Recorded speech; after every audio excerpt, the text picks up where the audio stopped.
That's good. That looks good. And, of course, we're live here on here.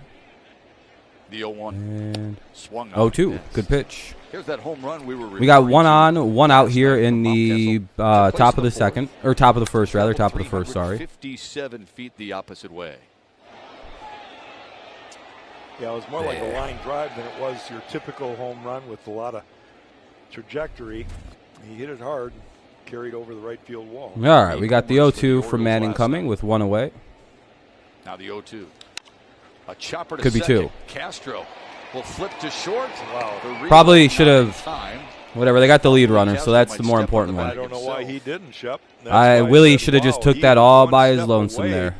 And it probably took 2 seconds. Yeah, hopefully, Daniel. What's up, Daniel? What's up, Kenny? Literally one step from the bag there. That was a weird one. Now, granted, Zach might have more on the throw because of the momentum. Yeah, I don't know why Willie just didn't step on that bag. You got to just do the out. You would have got the double play there. It could have been a double play. I'm good, Kenny. I'm good. What's up, Matthew? 2 away for Anthony Santander. Oh, you did? Hell yeah, man. It was pretty nice, Matthew. Hell yeah. Strike one. Santander, the switch 2 away, though. What's up, Ghost? The only switch hitter in the Baltimore lineup tonight. Doing good, though, Aaron. How you doing? With that fastball what's up, strike right there, what's up, I? Remind all our listeners that Matt Manning is working on trying to pitch more inside to both righties and lefties. We saw Matt Harvey have real success against the Tiger lineup last night because he was willing to throw fastballs in. Yeah, I mean, sometimes that burns you, though. I just truly believe, and I hope that it continues for all sometimes. I was thinking about playing it. But Matt Manning with his very Saint sign, former. Yeah, Devontae Freeman. Yeah, not a bad pickup if he still got it. Good pitch, 1 and 2. 1 and 2 to Santander. Harvey was really good last night. Pretty low impact signing, or like low, worry signing. Pitch. You can see how this ball just sinks way up. I'd throw that exact same pitch again. Santander, excuse me. They play him to pull. They do move a lot once their heads are gone. And a 1-2. I was gonna say, isn't it like some weird nerves? 2 and 2. 1 on, 2 out. Who picked up his 3rd consecutive win last night. 6th overall. Struck out 5. Very efficient in 6 1/3. Kamara and Murray. Yeah, should be pretty good. Series. Which Murray is it? The 2-2 to Santander. Good stop behind the dish by Eric Haas. Yep, Manning tonight. As long as you guys don't hit Jose Abreu 5 times Latavius. About how Matt Manning is also trying. That's not bad. That's not a bad backfield. On his pickoff move and holding runners a little bit better. If you get peak Devontae Foreman, he'll be a better option. But Latavius Murray's really good too. Has no lead at all at first. They're playing behind him actually with 2 outs. He's on the move. A ground ball up the middle. Zach Short takes care of it.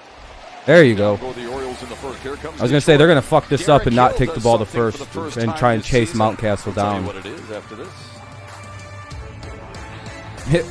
Why wasn't he leading off at all? It's like, dude, you know you can lead off if you at a full count with. That was a full count with 2 outs, and this dude was like 2 foot off the base and then tried running. It's like, you know, you don't got to do all that. You can take a huge lead there and just go. Derek Hill's leading it off tonight. It'll be Hill, Scope, and Grossman. They're giving Akil the night off with a really good sinker baller. There's no reason to play. It's John Mead, dude. Isn't he a lefty? Hold on, I want to look at something. I don't know if he's a right or left-handed pitcher, but if he's a lefty that throws a really good, what is that? His left hand? Yeah, nah, dude. There's no reason for Akil Baddoo to bat tonight against him. He will not hit Means. He's on the bench if we need him. So it'll be Hill, Scope, and Grossman to lead it off.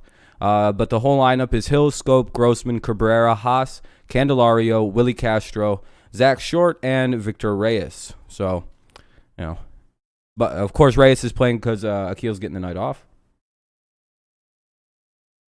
Kamara. Do you think that Latavius Murray's going to take Kamara's playtime? You're going to the game tomorrow? Hell yeah, man. That's pretty cool. But Yeah, I don't really. I think Kamara's going to be the starter by a lot. Folks still filing in on a beautiful Saturday night. Excited about this ball club, the way it plays, and the winning ways as of late. I don't think there's much of a possibly. Derek Hill leads off for the You don't pay Alvin Kamara the money you guys have paid him, and then they'd be like, all right, you're the backup running back now.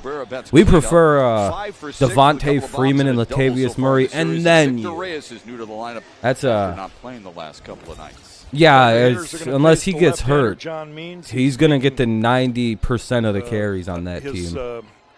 Maybe 85. Anyway, he's faced the Tigers. It'd be silly if they didn't. It's not a good decision to not use Kamara. All right, well, hopefully we get through this means guy quick and we can get to see a lot of pitches. But game in the big leagues. It was a pretty darn good one. Sure was. Oh, that was not a bad turn on. The one thing about John Strike one, Means though. I think is important as we watch him early in the game. I think Chris Sale. Oh, that'd be good for the Red Sox, I bet. 74.5% first pitch strikes. And all right, well, we'll see how this goes for us. Those are fastballs. Dude throws a lot of strikes. That's what he throws primarily to right-handers, and that's the lineup that he's going to face tonight. Derek Hill went too far. He's someone following over on talking with Derek Hill before on the live today about leading off. He was really fired up. No, strike it's not two. The place he's going to be there all season. That's Akil Baddoo, but he does ball relish this opportunity. Didn't go. It's 1-2. Good take there. You gotta see more pitches here, Derek Hill. You gotta have at least a 4 or 5 pitch at bat. Oh man, ready to bring the heat. So I'm just kind of see if he's ready to actually lead it off.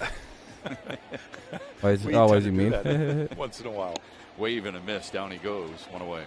For the Patriots, the ceiling is 12-13 wins. We have probably, arguably, one of the easiest schedules in the NFL. Playing the NFC South and I believe the AFC South as well. Those aren't very good divisions. This ball is well off the plate, not even close to the zone. But when you're thinking fast, so I could see 13 wins. Seven losses as the floor, I guess. 8 losses. The worst that they could be is the same as they were last year, I think. And that wasn't that bad. They were 7-9. Pitch last night. 2 for 8 in the series and I say that confidently because what was the Patriots' issue last year? They didn't have any receivers nor tight ends. I mean, I could have been quiet and let you answer that, but you all would have said Cam Newton. I found it interesting talking but to I would have been like, well, who is he throwing to again, before the game about John Means, Jacoby Myers and Damiere Byrd? Okay. You want to die on a battle that you would have those as your only 2 receiving options, and you can have those sub-dominant. But, you know. This guy can pitch. And he said he's going to get a share of strikeouts. Yeah, Cam's one of my favorite quarterbacks, always has been. In his no-hitter, he had 12 Hunter Henry, Jonnu Smith, Kendrick Bourne, and we also have Nelson Aguilar as a deep threat. He may drop the ball a lot, but he can still fucking run down the field and sometimes catch it. That's more than we've had in New England since 2000 and... Shit, I don't even know the last time we had a fast receiver in New England like that. And here's what we're talking about, that no-hitter. The 6th in Baltimore, 12 punch-outs against the guy that came over from the Colts that was really quick, but he just seems to never, just couldn't figure it out. He was really fast, though. Team that Spencer Turnbull no-hit. But he does, AJ, I don't know. I have to see how everything looks. Lions could win like 6 games, 7 games as a ceiling, I think. They're limited. Hardest schedule in football, at least one of them. Top 6 hardest. 2 down here in the bottom of the first, no score. Defense brought to you by Mary Grove Awnings. DJ What's up, Dominic? First start of the series. He was the designated hitter in the series opener. Ramon Urias caught. Floor for the Lions, they could lose every game. I wouldn't, like 1 win. They could be tanking. Was behind the plate calling the game. Well, it depends if the Lions are tanking or not. If they're not trying to lose, they could. He'll probably play pretty good. It's the defense of the Lions that's the issue. Their offense will probably perform pretty well, I think. Jared Goff plays as well as his offensive line protects. So as long as their offensive line is playing well, which it was decent last year for Stafford, adding in a guy and the maturation of Jonah Jackson and Tyrell Crosby for another season, it's probably a pretty good offensive line overall. It really depends on how healthy Tyrell Williams is. If Tyrell Williams is healthy And Amon St. Can play a lot better than his brother, Equiminius St. Brown. Then the Lions will be all right. Plus, they have T.J. Hawkinson. They also have DeAndre Swift and Jamal Williams as a duo in the backfield, and that's a pretty good running duo. I would like to argue, especially with their offensive line that they have. 1 and 2 count for Scope. Here's the pitch. But he uses it wisely. Shit! Grossman got under it, popped it up. Should be the third out of the inning unless the guy drops it, and he didn't. What's up, Jay? Go in order. In the first, we head to the second. Matt Manning faces the 5, 6, and 7 hitters in the Baltimore lineup. All right, well, we'll go to the top of the second. No score. It'll be Urias, Stewart, and Severino, the guy who hit the home runs the other day. Urias, Stewart, and Severino, who hit 2 home runs. So hopefully Manning's on his shit tonight. Because, yeah, we have to get through John Means, too. It's kind of just sucks that we had both of their best pitchers. It's just like, well, that's a super unfortunate thing. Yeah, commercial break as always.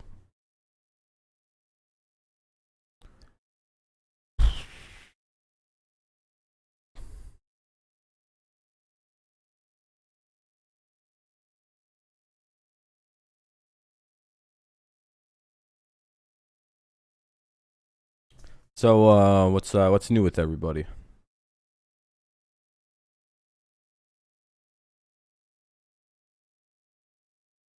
Anything cool?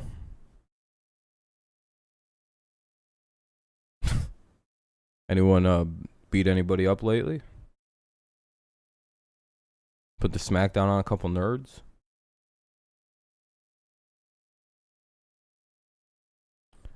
Next Thursday is going to be a pretty fun stream. Or a pretty fun day rather. It's 2 streams. It'll be at what time?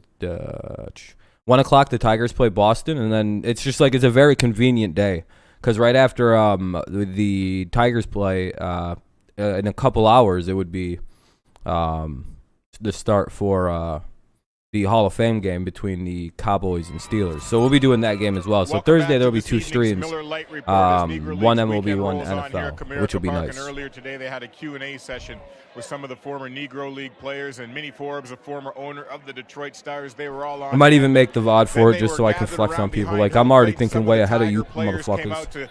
Pay their respects and take some photos and shake some hands and just have the a ball moment starts with soon those for you. Former Negro League stars. It was quite a moment before the game, and it's quite a weekend down here at Comerica Park as those folks That's get good. honored. And hell yeah! Bet you're excited, ready to hit some people. And each and every year, it's just it's a pleasure to be a part of this celebration, Matt. Well, you do a great job representing us and the Tigers. And hopefully the audio mix is good. It seems like pretty good. You were wonderful Wednesday. You were great at the luncheon the other day, and we see some of the just beating photos heads in from earlier with Daz Cameron and Akil Badu and Trev. It's so important, but it touches everybody. It doesn't touch. Think you're going to play a lot this year? Negro League players. 2 and 1 for Urias. Baseball, does it? No, it does touch everybody because, and you know what, Lauren Myers, the filmmaker that made The Other Boys of Summer, put it very succinctly when she said it's not just baseball history, it's American history. And from that sense, I think it does touch everybody. And if you've got an interest in baseball and you're a fan, then look at some of the annals of the Negro Leagues and see what some of these guys did. It was very special. Yeah, that'd be cool. Like that was a bit of a squeeze job there. Cool Papa Bell and but it'll be 3 and 1. All of these guys, they're folk heroes. Don't be afraid to throw this one somewhere where you can't hit it. Just don't fucking give up a home run pitch. It really is. Jake Wood, another one of those you want to talk a lot about. You saw a good shot of Akil Badu. This one grounded wide to third and a base hit to left for Ramon Urias to start off the just got through the infield. It'll be we'll no out. I guess a leadoff single is a better way to say that. Try to get the double play with Stewart here. Taking pictures with folks in the D shop, and it was awesome. There were people from all over the place, and they weren't just from Metro Detroit either. There was a woman who came from Cincinnati, Ohio. Jesus Christ. 5 hours away. Oh, yeah. Did you guys hear about that crazy line for Badu today? I had to come here and get your autograph.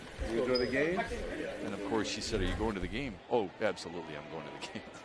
But still, this dude's super popular, huh? Until about 2:15, and you and I What's up, saw old-time Tiger? Akil Baddoo walking through the concourse, and he loved it. Now his forearm might have been a little sore because of the number of autographs that he signed. But what a that was probably surreal for someone like him. Tigers. Have never even, like, before this season, he's never even fucking played higher than Class A. Now he's out here with a fucking fan, like a solid. He's like one of the most popular players on a surging baseball team. Pretty interesting. Cameron, who you saw moments ago, that they are young black players in the city of Detroit, and they are players who give a ton of energy to this team, to this ballpark, and to this city, and they have talked about the importance of having that representation for younger people in this area. I think it's wonderful. It's a ground ball to second. On the charge, yeah. Good job, Willie. Showing a little maturity. Didn't try and force it to second on a fucking dribbler. Not bad. Not bad. I mean, that would have been an idea double play if it was a little harder, but it was barely hit off the bat. It looked like it kind of trickled off to the right side and Willie had to charge it. I'm glad he showed the restraint and just threw it over to first base instead of thinking, well, let's look over to second and then mess everything up. At that time, not bad. All right. They were almost in awe of Severino up now. Hopefully we don't give up a two-run job here. At the big league level, and they were somewhat envious that they couldn't play against them because they felt that some of these players would have dominated. So it is a history. It is American history, and here's a pitch. We can't go back Strike and one. Change it, but we certainly can learn from it. And I'm just really proud of the Hall of Fame for finally acknowledging them as Hall of Famers. Here, here. Yeah, it didn't. Did almost everybody from the Negro Leagues make it into the MLB Hall of Fame so far? Has that just been pretty much they're just letting everybody from that league in, which is probably the right thing to do. We don't really know how they would have performed, or is it only like their Hall of Fame members that were enshrined as well? Because I'm sure they have a separate Hall of Fame that they were using as well. It's kind of stupid that they took them so goddamn long to start counting stats as well. I'm just glad that they officially said they'd start counting stats, because if they can confirm it, then there's a guy in those leagues that hit like 900 home runs, allegedly. Runner will tag and go to third, it looks like. But there will be two away as the ball as they fly out to center field. Two down now. Franco is up to bat with two away, runner at third. Got to get a quick out here. More Tigers team coverage, highlights, and full game replays. You think K's here? Maybe. Sports Detroit and the Valley Sports app presented. Brett went home. Miller Lite. It's a really crowded night here at Comerica Park, though. We've talked about it with Tarek. Fucking looks like a guy probably damn near sell out there. What do you do with runners at third base? Eventually they'll announce the attendance, and it's got to be quite a few people. It looks pretty packed for a 50 and 56 baseball team.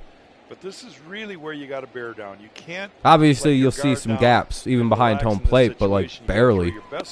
I see 1, 2. Yeah, it is quite a few people for a Tigers game. That looks good there. They must be giving away tickets right now. 1-0. Michael Franco went 0 for 4 last night. Runner out for third, 2 away. Don't be afraid to pitch to the number 8 hitter here. From Manning. Don't be cute here. Just throw it.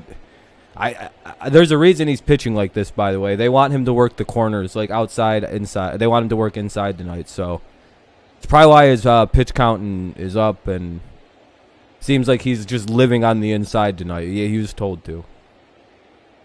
Am I going to? Probably not. I'm up in Mount Pleasant for pretty much the rest of the year, except for next week or sometime, I think.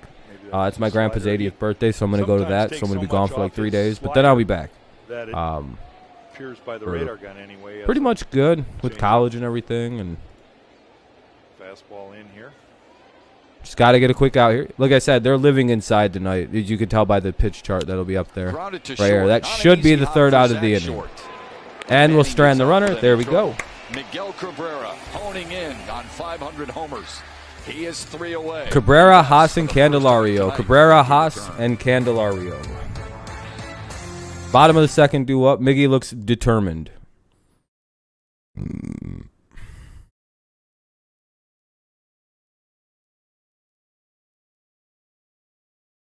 Well, they didn't do anything like I hoped they wouldn't. I'm very happy with it. More people couldn't come in to see me get 500.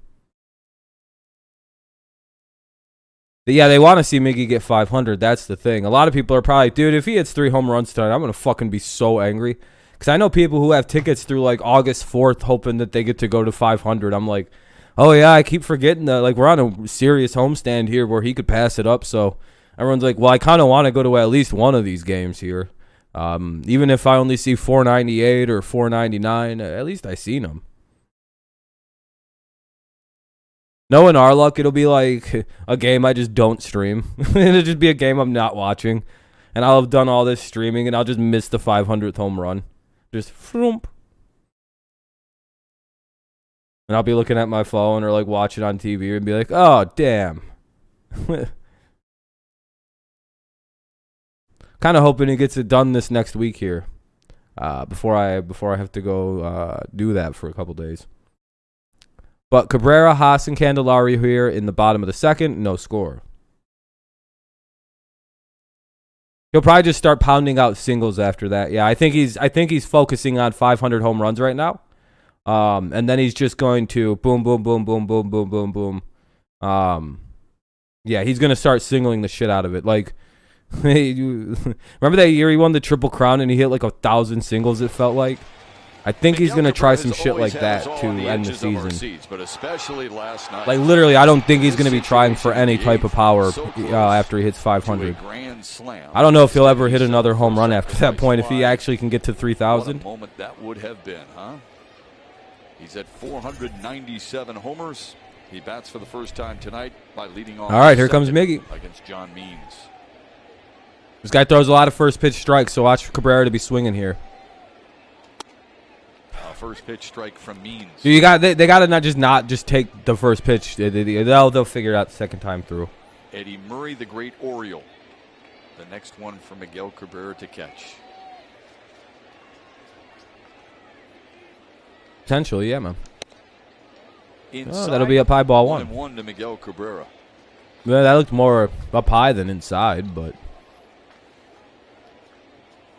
Means has a very good variety of pitches. It's basically fastball. That's crazy. Just dude, he's going into such crazy territory.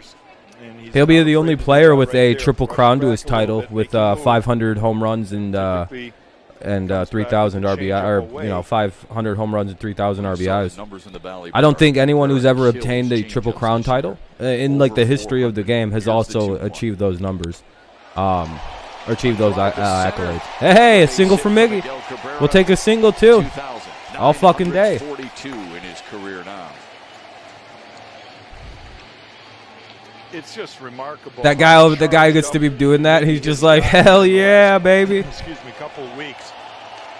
And they just show it too. Smart hitter. He understands what pitchers. That's got to feel pretty cool when you're Miguel Cabrera for like, all of these people are basically here to watch you play right now. And they're all like fucking cheering you on like it's like fucking 5-6 years ago. They even got like a giant counter thing for you. Major role. The hitting streak is now reached 7. That's got to feel pretty good for him. For a guy, Best hitting streak that he's had all year, as far as I'm concerned, because even his outs have been hard hit, as evidenced last night of that one that. Miggy's dialed in right now, man. Miggy sees these accolades and he sees the end of his career if he can get them. So he's like, I want to retire so bad. I just gotta get these numbers first. 1 to Eric Haas, nubs it foul.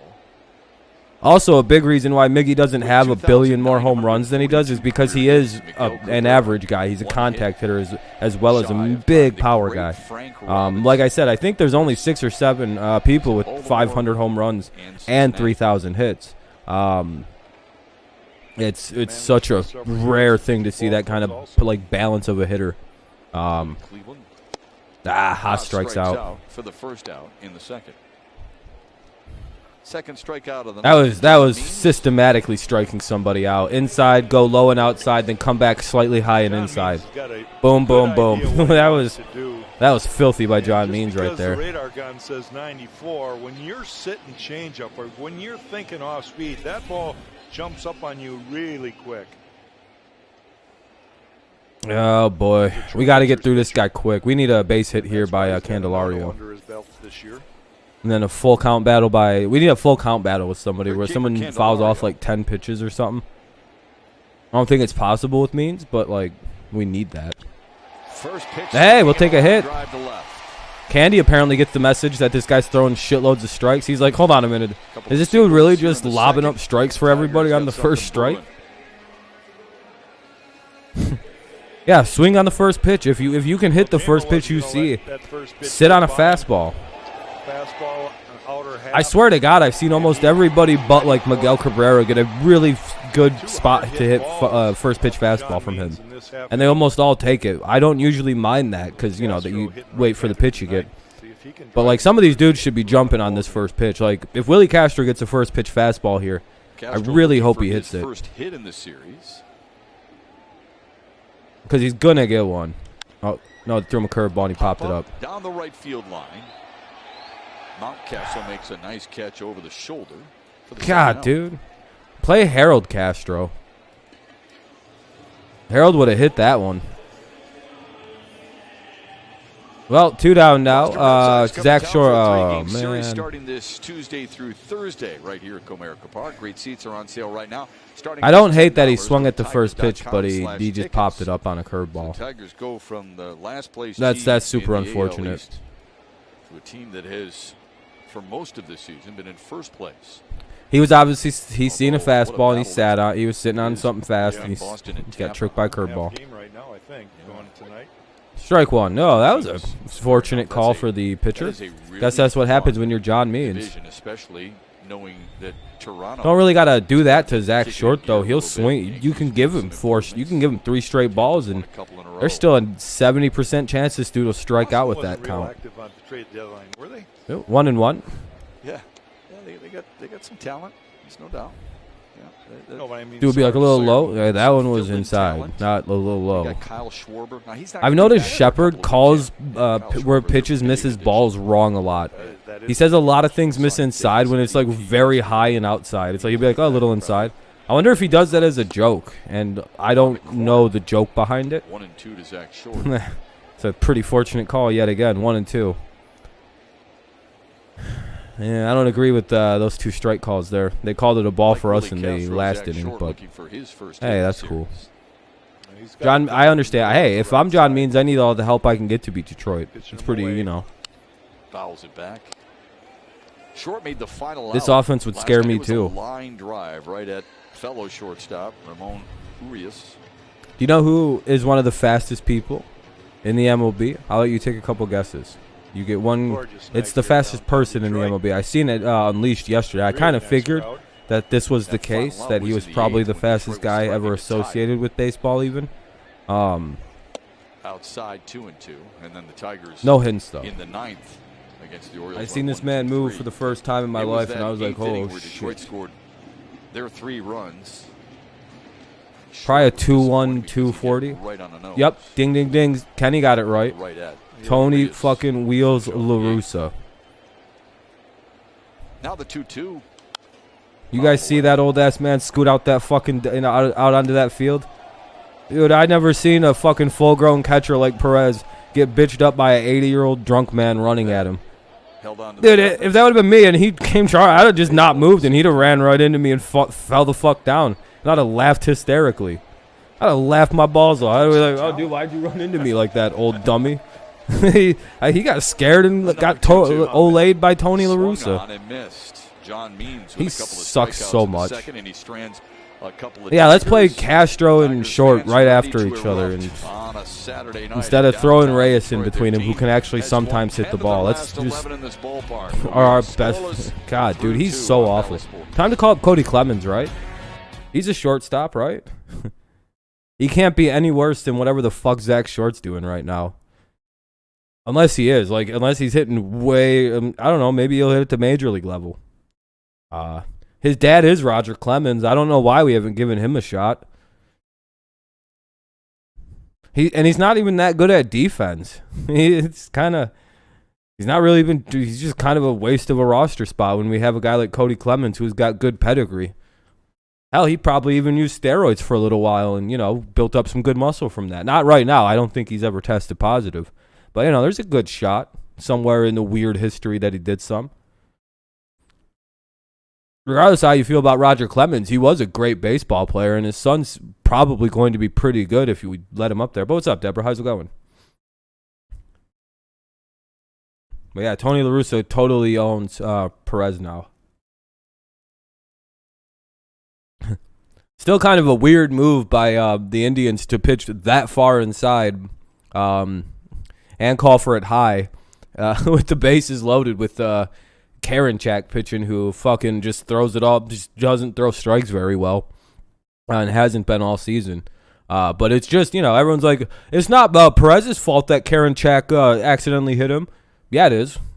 What, Perez doesn't know that this dude's wild as hell right now? And setting up high and aiming and saying go up with it. That's not a recipe to hit someone in the head. Oh, okay, it's definitely a recipe to throw up at. That could be a call sign, because I watched the way the catcher was reacting. He went and brought it down like this, and I'm like, he's either calling for some kind of sinker or something that either goes like a rise ball. Like, I don't know what he's calling for, but there's usually something to like raising the mitt down like that when you call for it pretty high up. He started here, then kind of went down here, and then caught it. Obviously it hit him in the head. And I'm wondering if that's their hit guy pitch, or it go way inside, which not a good idea. Not with Karinchak. There's going to be days where again, I don't think they meant to hit him in the head. I think they just meant to hit him in like the shoulder. And I know the bases were loaded, but like, get here by doing I don't know. what he's always done. It's been his best pitch. You could potentially just get like a best pitch, and you got to believe in it. I'll be honest, I'd have walked him. I'd have just been like, yeah, we're not going to pitch to you, motherfucker. Because those are the situations where Jose Abreu 100% of the time will hit a grand slam. Throw fastballs. He does. I'd have pitched around him into a walk and been like, hey, we'll get the next out. Fuck it.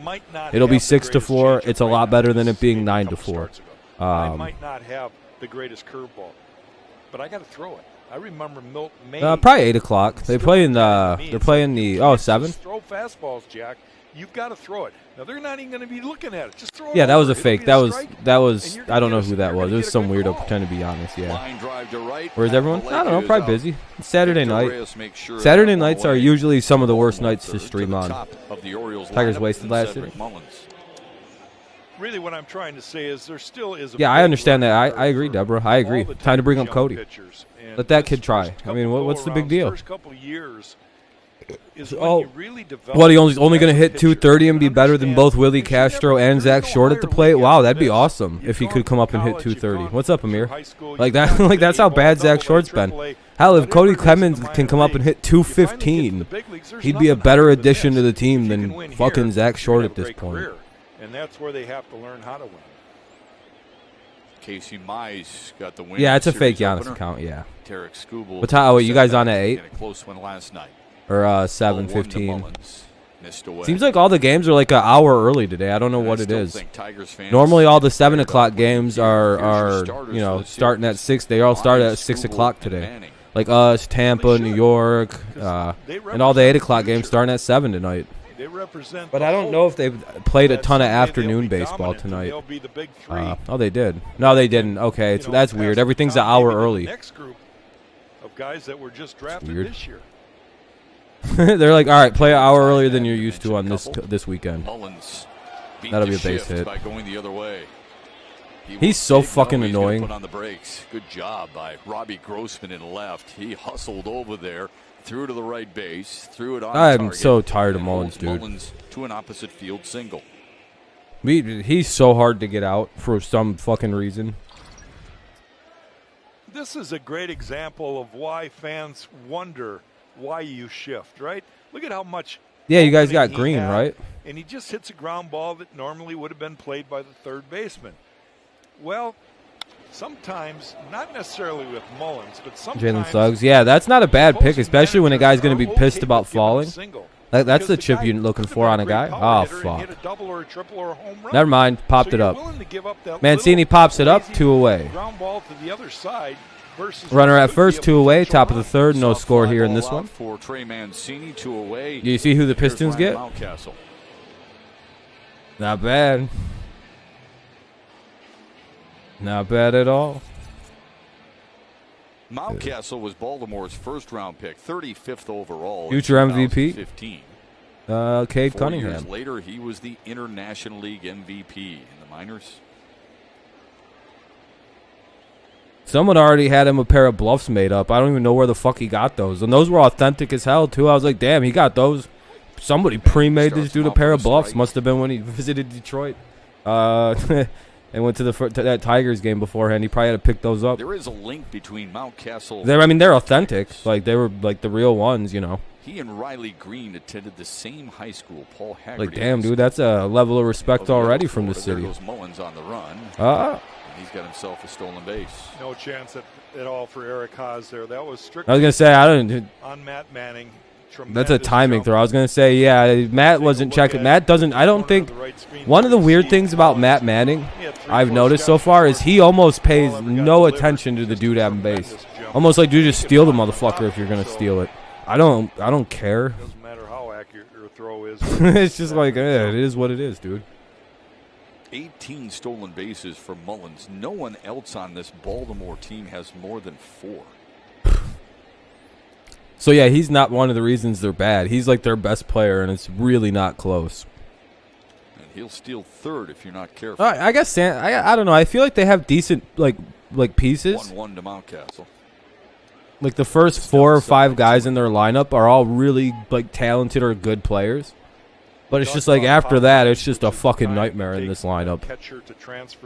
Because it goes from like Santander to Urias, then down to Stewart. It's just like, oh boy, I got about 4 or 5, 6 people on this team that are worth the fuck. Then you can just get 3 outs at the bottom. Big cut and a miss by Mountcastle. It's even at 2. Yeah, Cubs got rid of everybody. I think that's a genius move though, because you can't trust with Anthony Rizzo nor what's up, Eric? What's up, Vincenzo? You're looking at with Rizzo and Bryant, they'll probably be back in Chicago next season. I really think they just scammed a whole bunch of teams with that. Those two are so fucking much about the goddamn Cubs, dude.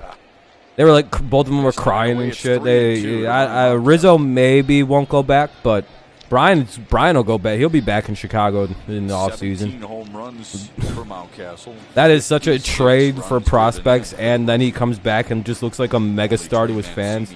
Oh, yeah, it was a great deadline.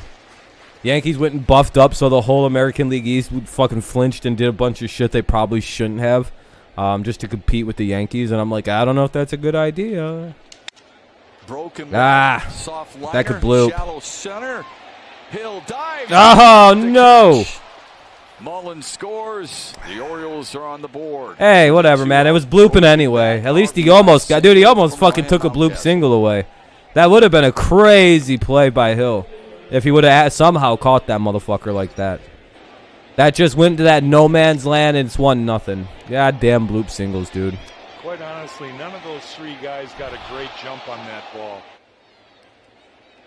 Derek Hill's first step was oh man, he just missed it. The sun right now and the shadows that represent behind the batter for him. Nah, it is what it is. Here's Anthony Santander. Oh, dude, I'm talking his glove was fucking on the ball. Can't be that mad about that, dude. That one's just unfortunate. They caught that one. That wasn't. Dude, he didn't even glove it. It hit the side of his glove. He didn't drop it. It hit the side of his glove. He was back deep for whatever reason. It literally went boom off his glove at the side of it. At least he dives though, Ghost. At least he fucking tries to make a play on a ball that's just going to be a single anyway. And look at that. With a good backup, the guy was standing at first there. I really wish they'd try diving more because if they did, they'd, sometimes you make those exciting plays, especially when it gets, when you start getting comfortable doing it. It's all right. Hey, Hill's figuring it out. I really hope he can just stay hitting at this kind of 300 level because he's right around 300 right now, just beneath it or at it. I hope he can kind of, stay on that path right. We got some veteran pitchers in Lester and Happ. Yeah, I don't understand why you went and got Happ, but I mean, Barrios, he's not bad. Martin didn't have a spot anyway.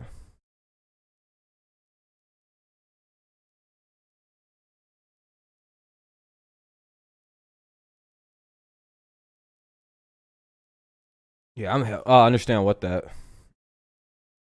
Oh yeah, Hap. Yeah, I don't understand. Yeah. He might work better than National League. Maybe. If we play you guys again, you pitch Hap. I hope we play you guys and you guys pitch Hap against us. Oh, you have no idea what we'll do to fucking Mr. Hap. We'll beat the dog shit out of Hap. You guys probably won't pitch him especially against us. Because, oh, dude, do we know Hap? Yeah, I think we play him every series we played Minnesota, he's pitched against us. I don't know if he was the one we started scoring off of in that 17-run game. There's only one reason that I'm not looking forward to us playing the Twins again, next month? That's so annoying, man. I'm so tired of playing that baseball team. Our poor pitchers, like that's going to be one weird. I might not watch that whole series. I might just not even watch that series. Becoming the only players age 37 or older to hit homers in 7 straight games. That's incredible. Very incredible that the Reds 1-1 or 0-1. Sorry, Joey for Reyes. Votto's the guy. It's not. It'll be Reyes, Hill, and Scope. It's not George Foster. It's Joey Votto who's done it. You think what, Kenny? He's had a long 1-1 productive career. So I mean, maybe when you start putting it in those kind of parameters, Cardinals are always a post All-Star team. If they can win out in August and have a really good August, they could sneak in. I don't think the NL playoffs seem that decided right away. Well, actually, yeah. The whole NL West might be making it. Thanks, Mick. Appreciate that very much. And it's no, the beauty yeah, of baseball, Dodgers, Padres, Giants. Yeah, no, it's the whole NL West, isn't it? Is that what it is right now? It's just the whole NL West is in the wild card. 20 home runs on the year means he's going to have to hurry to get Reyes. Well, how long's Tatis out for? I don't know. This season, probably like the Astros or the White Sox, whoever wins that series. Well, getting off the mound, I think American League's winning the pennant, and I think it'll be either the Astros or the White Sox, whoever wins the ALCS between them two. He just flips it. There's a good chance it would have been offline. Giant. Okay, that's what I figured, Chase. Beat out the throw, but he plants his foot, gets a little bit on his throw. Last wild card in the AL? I don't know. It could be like a bunch of teams right now. He doesn't let it hop one more time. That would have not worked. One away for Derek Hill, batting in the leadoff spot. Yeah, I said we play him like next month. Kenny, it's August. I don't consider it July anymore. I consider it August. There's less time in August than there will be. There's only like 5 hours left of August. The month is over. Easily as well. Oh, bunt here. But Means hopped off the mound. Yeah, they figured he was bunting. No problem. 2 down here in the bottom of the third. 1-0 Orioles lead it. We could lose 1-0 because of Means pitching. Looking around at his fellow infielders and saying, "I don't need you guys this afternoon." It's all me. Go AL. Yeah. The intent here for Derek was trying to push it past Means on the right side. You want to push it past the pitcher towards the second baseman. Yep, a lot of time in the game. The first baseman to come over. Jay's going to make a run. It's going to be hard, man. Eric, it's going to be hard for our teams to make the playoffs. Getting it past the pitcher, of which he failed to do. I was going to say Seattle's only a few out. Jays are only a few out of the wild card. The Indians are only a few out of the wild card. We're technically only a few out of the wild card. Like, what are we, 8 games out? That's an actual doable flip in to get into the playoffs. Like, we're still in the playoff hunt, which is crazy to think about. 1-1. It's literally August, dude. And we're actually, like, playoff contenders, kinda. We're almost to the point where it's like, all right, we're 10 games. It's probably not going to get... Takes it high. We're probably not going to get in there. 2-1. But hey, fuck it.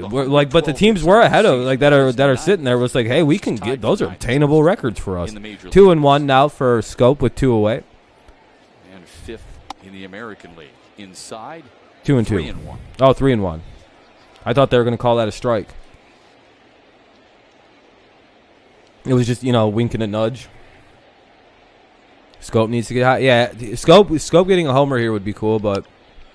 Don't know why he swung at that. That was ball 4. There was at no point when that could have been excused for a strike. That was the ball through and through. That had just been called. I hate when he'll probably still walk because I don't think Means is pitching to him. problem for the Tigers last night. 0 for 9. I think Scope absolutely blasts left-handed pitching, so I think he's pitching around Scope kind of. Loses Jonathan Scope. He doesn't walk dudes often, so I don't think really ever. I don't think he's a walk guy. He throws a shitload of strikes, so he pitched around him. Kind of a tale of two halves for him. His first 8 starts, he was 4-0 with a 1.21. Yeah, make that weird face all you want. Batting average of 152. Rays have 6 more games played, and A's have 4 more games played than us, and we're only 3 games out. There you go. So he hasn't. There you go. Been successful lately. Doesn't mean he doesn't have it in him, because. Yeah, I seen you guys finally got back home. Had your home opener. Grossman off of the strike. That's 11 first pitch strikes in 12 batters faced. That's just what I was referring to in his first 8 starts. I was going to try to ratio the Blue Jays and be like, don't care, plus baseball's American. In Seattle. You know. Thought that'd have been funny. On their weird flag thing where they like walked out and made the flag appear. I was like, how are they doing this? They bleed their flag in Canada. It's fucking wild. They need to chill on whatever the fuck they're putting in their bodies up there. 1-1. Canadians during lockdown figured out how to shoot fucking webs of their country flag out. Just 2-1 to Robbie Grossman.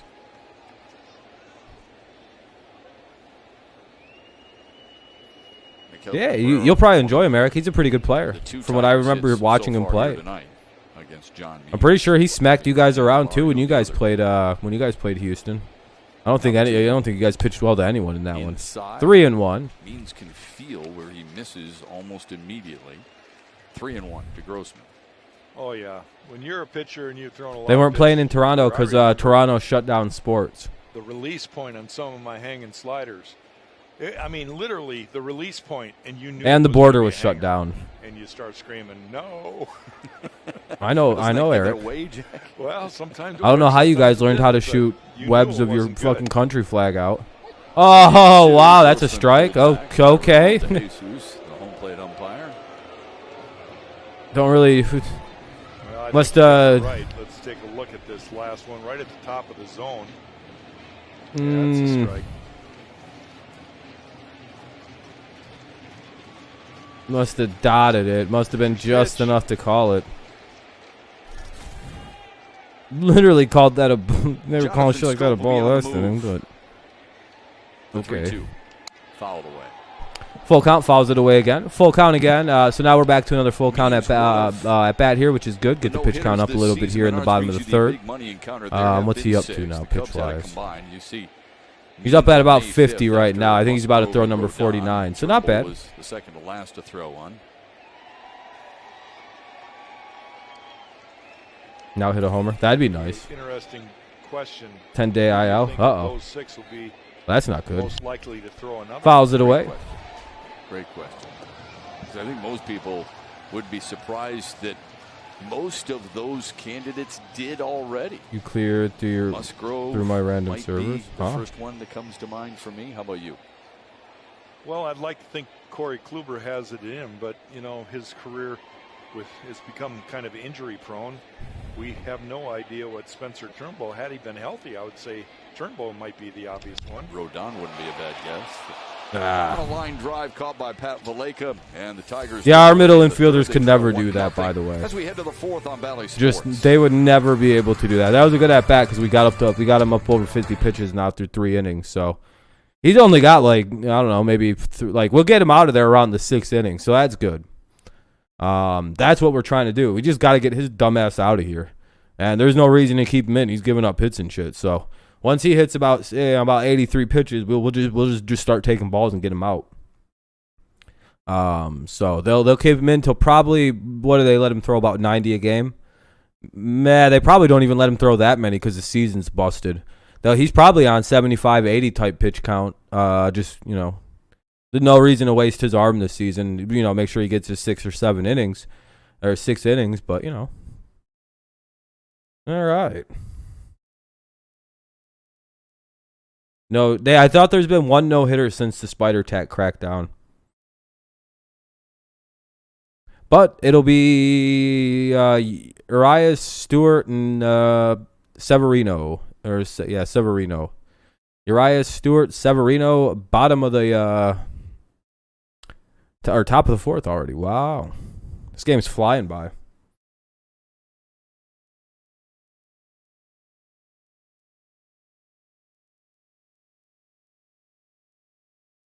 I was going to say, I don't think Turnbull's been proved to use any. Well, they said 10-day. It says 10-day or whatever. That's what Kenny posted. It's 10-day. But R.I.P. Padres, your season's over. Of course it is. Yeah, Cardinals could come back in it. Yeah, it's just as likely as us. A lot to look at in this. Yeah, I think a lot of people want to come watch him play. Shot of this beautiful ballpark. Kenny, do you remember how you said you got your shooters for Shohei? Filing in on this Saturday night to watch this 3rd game of the 4-game series between the Tigers and the Orioles. Matt Manning. Am I a Tigers fan? No, I'm not. His 8th start Big time of the Orioles. season, Big time Orioles guy. And ready to do battle against Ramon Urias. My favorite DJ all-time Stewart, Oriole is Severino. Chris Davis, dude. Good pitch, good strike. He is the greatest home run Guys, hitter we in call baseball, the bro. fashionably late arriving crowd. Something you and I have. I'm a no liar clue to you, what it AP. means, other than If you're an we actual know people Orioles that fan, are. I'm going to stop doing that You and because I I don't are want to make fun of 25 them. minutes early, everything. I was Not going going to start doing a bunch of I like am. small brain shit and just start saying, Okay, all my friends favorite who are always memory late. of Orioles Hello. baseball is sticking a knife Urias into a an little electric late socket. on that pitch from Manning. Yeah, I'm a Tigers It's fan, man. I'm 0-2. sorry. That was just going to be mean. I didn't know you were an Orioles fan. It's just been a hard time since Blowing Ripken away. retired These for you guys. 2 teams will meet in Baltimore at Camden Yards. You seem to be building something here. a couple of weeks, August 10, 11, and 12. I feel bad for you guys as a fans. It's not you guys. It's not your guys' fault. Your team's just Saw the depth of that they last just stopped curveball putting together and from keeping Matt good Manning. players in the fucking city. Great pitch, Oh, located struck him down out. the Woo! First strikeout of the night from Manning. Yeah, you guys have good It's pieces a here. leadoff job here Mullins, in the Mountcastle. Well, that was I just a think great sequence for him. He located Mancini, so well obviously, with his once he quick gets a little bit pitches. more The into it last and one back down into the and swing of away. things. I think that Urias kid's going to be good. So, yeah, it might have been The a rest of mistake, this but could be he got a worked great on. result with The it. rest of it could. Severino, One away for DJ Stewart. it's coming along. This is Grounded coming to second along a his little bit first here. time. Yeah, Mancini can't really play field. Your offense has a lot of holes in it, and that's not even trying to be 0 for insulting, 3 you in know, the because series literally with a couple of walks. we were there For 2 Stewart. years ago. Last year we were there.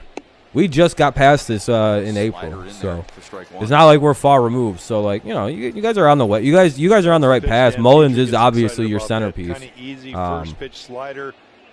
Takes him off the fastball in case they were thinking of spinning. Yeah, on the you first guys are. pitch. The Rays will be bad Kind again of a next freebie if season. you can throw it over. Historically, Tampa doesn't like Some of paying you young nobody. kids didn't, Like see nobody. Dan Petrie's They don't even pay their demonstration best in the players pregame that show. come It was through. really well done. I don't think they paid Well, Evan fucking Longoria tendency back for when a he lot was of their young guy. pitchers When he was in good, I getting think their arm up didn't they let quicker him leave? and not dropping it all Like the didn't way he down leave the Rays right because out they of their didn't want to glove. pay him? Gives your arm a chance to be freed up quicker and pitch out in front.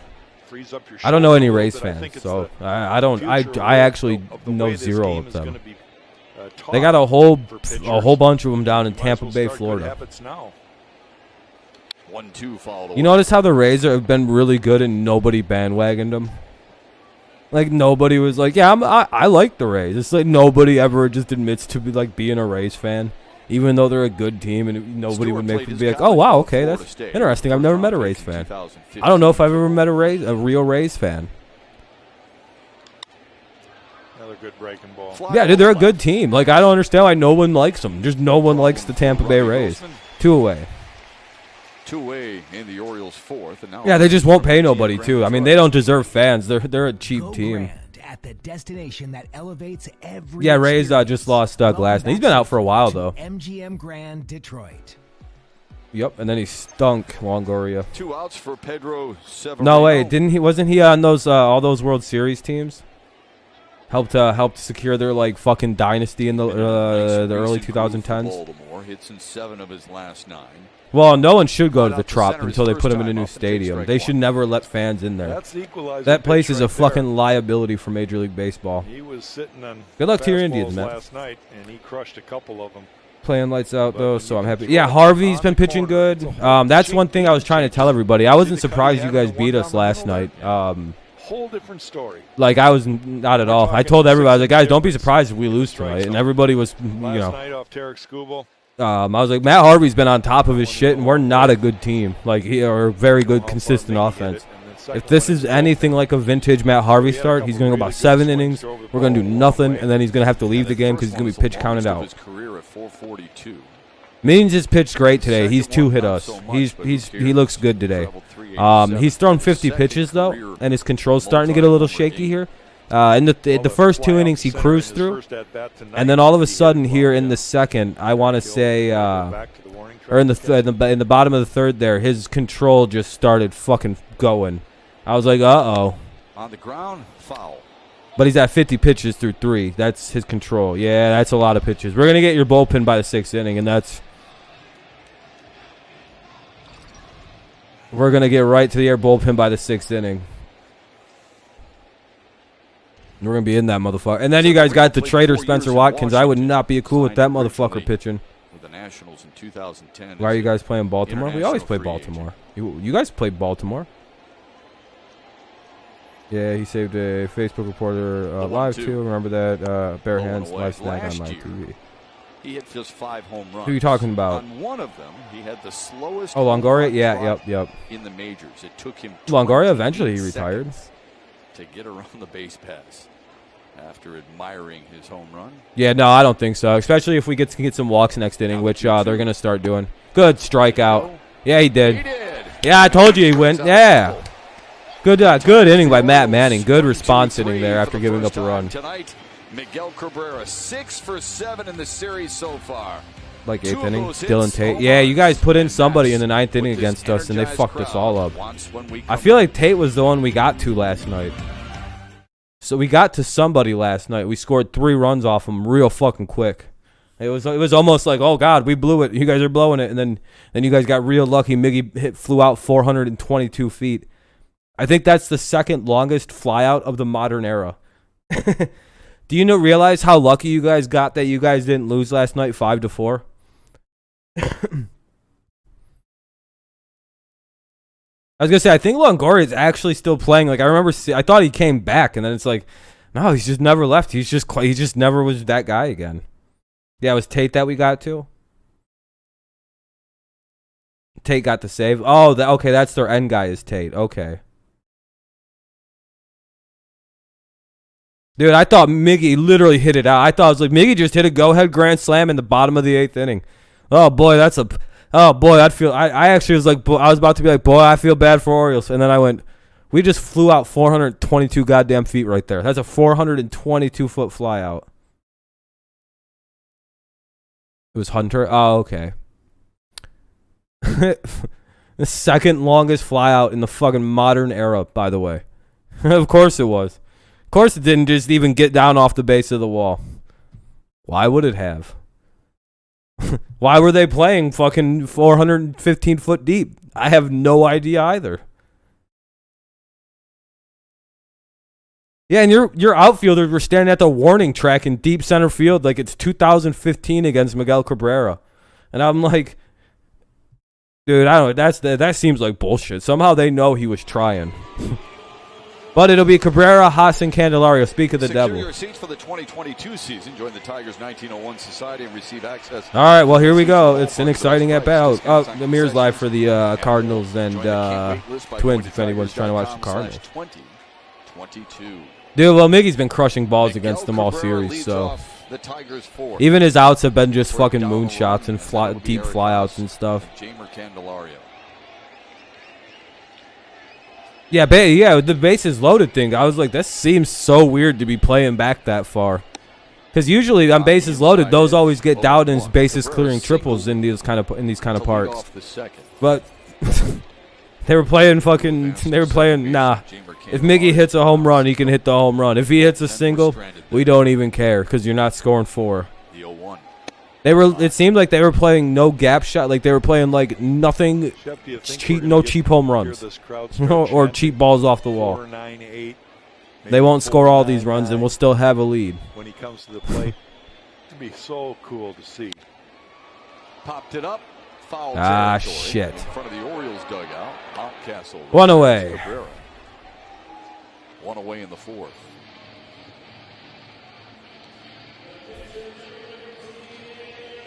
Here comes Eric Haas.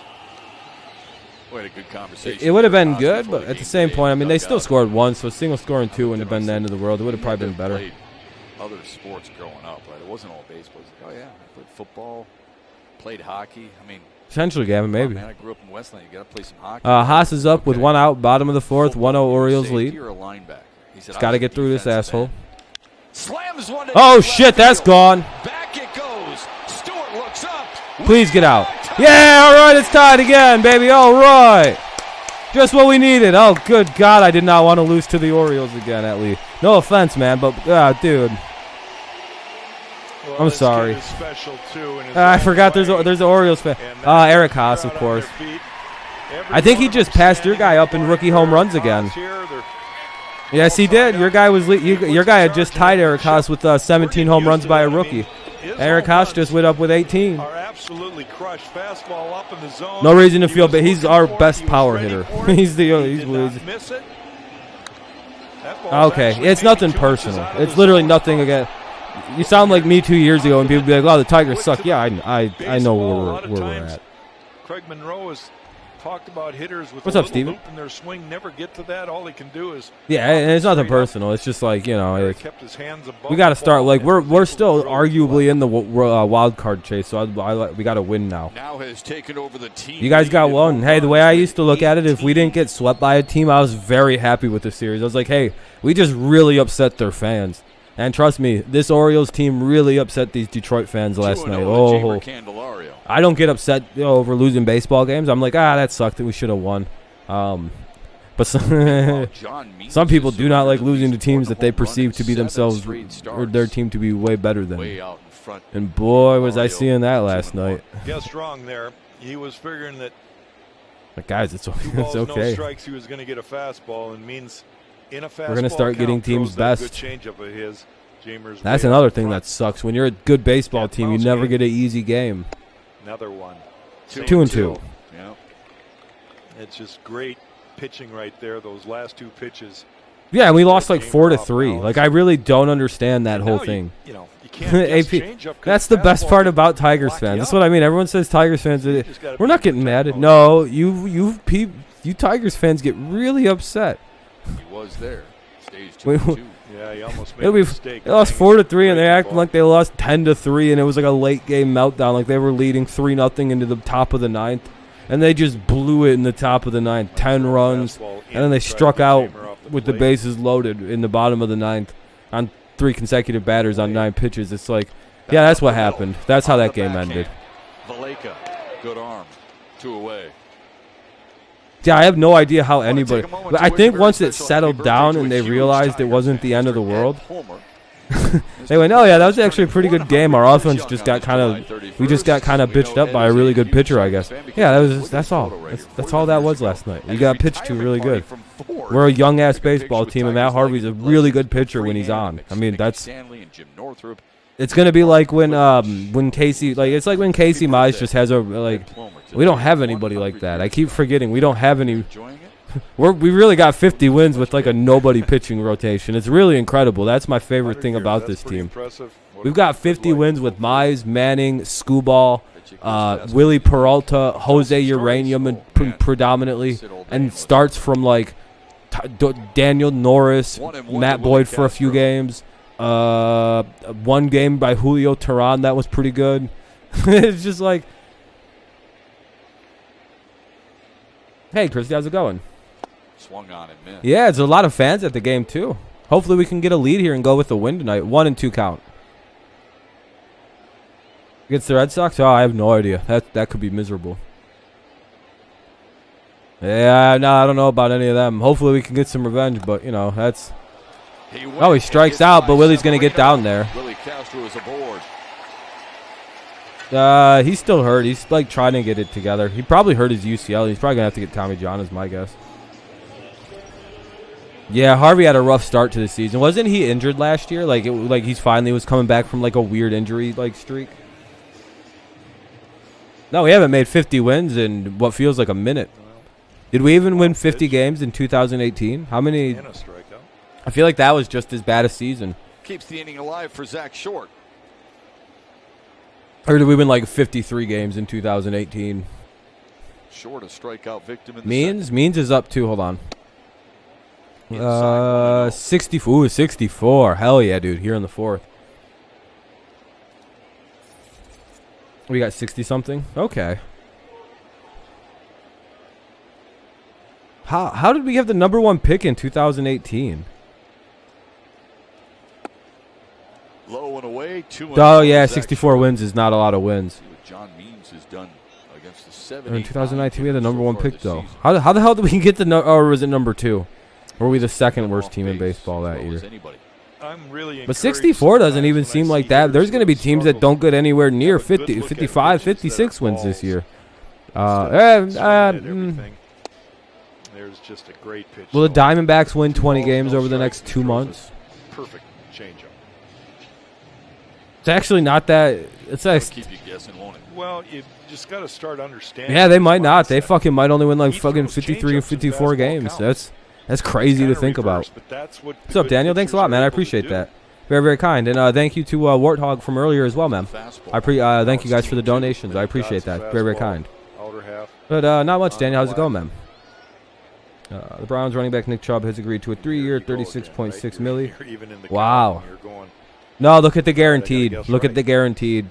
It's 3 years. He's getting $13 million, $30 million guaranteed, dude. That's pretty solid. That's pretty fucking solid money at $30 million guaranteed. That's a big brain contract by Mr. Chubb. That's a big brain contract by Mr. Chubb right there. Very good for a running back. Drop the total money and take all of it guaranteed as much as you can get. Yeah, take the guaranteed. $13 million a season. That's good for a running back. 20th pitch of the inning from Means. Sliding stop by Severino. Yeah, it's a 3-year contract, and he's getting at least $30 million. He could retire tomorrow, and he has to get all of that.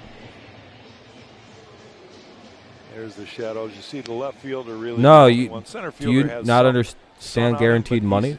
At a different angle, the left fielder has the sun in his I guarantee there's running backs that have like $8 million guaranteed that would trade in their $80 million contract to get $30 million guaranteed. Loved to play defensive end in football because he loved to hit people. I don't loves to crush baseball. I don't know if people understand that right here to get the Tigers even. $30 million is that's if he retires.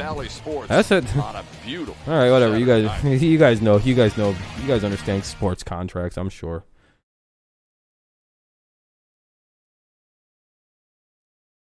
There's a reason that like Kirk Cousins only signs like 2-3 year deals worth like $80 million. Like that's not a lot of money for a quarterback if you really stop and think about it, right? 20 million a season basically, 25 for Kirk. You know the difference though? Kirk gets every penny of his contracts fully guaranteed. Take less total, fucking maximize the total, the fully guaranteed. Way smarter in the long run. Way smarter. Because no matter what, that's what you're getting paid. There's no incentives attached to that money. There's no games played attached to that money. They just owe you that money. They owe you $30 million guaranteed. Just like that, you have $30 million more dollars to your name right there. I mean, you know, over the course of the contract. Derrick Henry. I don't even know if they've signed him yet, have they?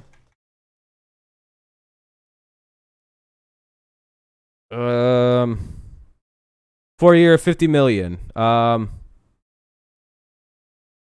what was the?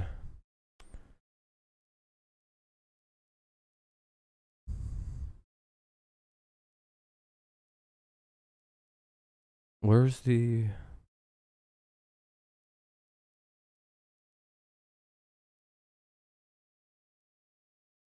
Henry is one of the 5 running backs who's better than $10 million per season. Oh, $25.5 million guaranteed. Yeah. By the way, that means that Chubb has more guaranteed money than Derrick Henry in his contract. Yep.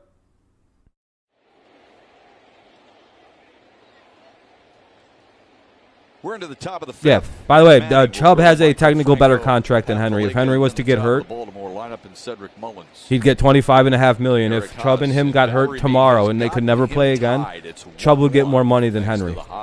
Because Chubb is a smarter player than Derrick Henry. Sorry, that's how it looks to me. Franco. Dude, that's a Dude, that's a beautiful. That might be gone. He's at the fence. He leaps, and that ball's gone. Yeah. Franco gives Baltimore. Dude, Grossman is so bad at outfield. He's so able to play. Like that could have been robbed.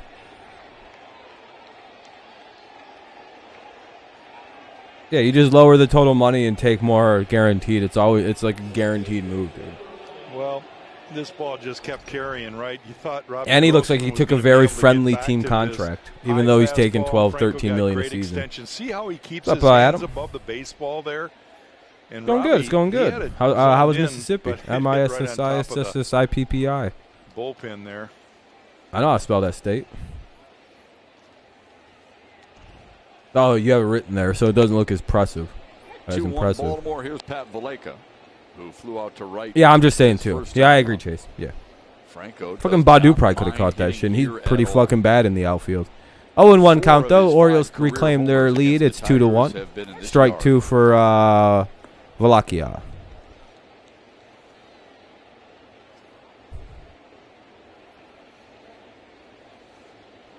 Had good time fucking. Oh. Oh, there's a lot of. Valleca went. Oh, fucking hot. I thought you said you had a good time fucking. Then you made like a hot face. Like, I was fucking my wife a lot. It's like, hell yeah, dude. Seems like a little crazy. That seems like a wild thing to share with everybody, but glad to hear it. Glad to hear it. Zone, but a little check swing went too far. Severino. Yeah, Severino. That was Severino again. He's hit 3 home runs in 2 days. Whatever. One away, top of the 5th. Up now is. Oh, shit. I hate this dude. First pitch swinging. All right, looks like we might have got him. Castro. Hey, there we go. Look at Willie Castro making a good play for once. 2 down here in the top of the 5th. Well, we got his out. We got him out somehow. His average stays probably at 320 though. It goes down 1 to 319. It's weird that his average can even go down a point when it's technically higher than when the day started for the day. Like, all right, see you later, Ape. See you later, AP. Have a good night, Mom. I'll be live tomorrow too for the game, or I should be anyway. 1-0. It's a no pitch. 1-0. He doubled last. Yeah, I'm watching the Steelers versus Cowboys. I'm gonna be rooting for the Steelers probably. Just to trigger people. I'm gonna try to summon Nathan back next week. For Victor Reyes. For any of the OG watchers, you know who Nathan is. We're gonna see if we're gonna be very positive about the Steelers and see if he comes out like a scared animal, like a beaten dog, like. Hell yeah, go Steelers. This could be their year. Like, start saying, like, very positive things about Pittsburgh. So that way he comes out like you guys talking good about the, hey, you guys lost to the Browns in the playoffs. Fuck you, Nathan. Remember all that shit you talked? Imagine beating a team 36 straight times and then you finally lost to them in the playoffs.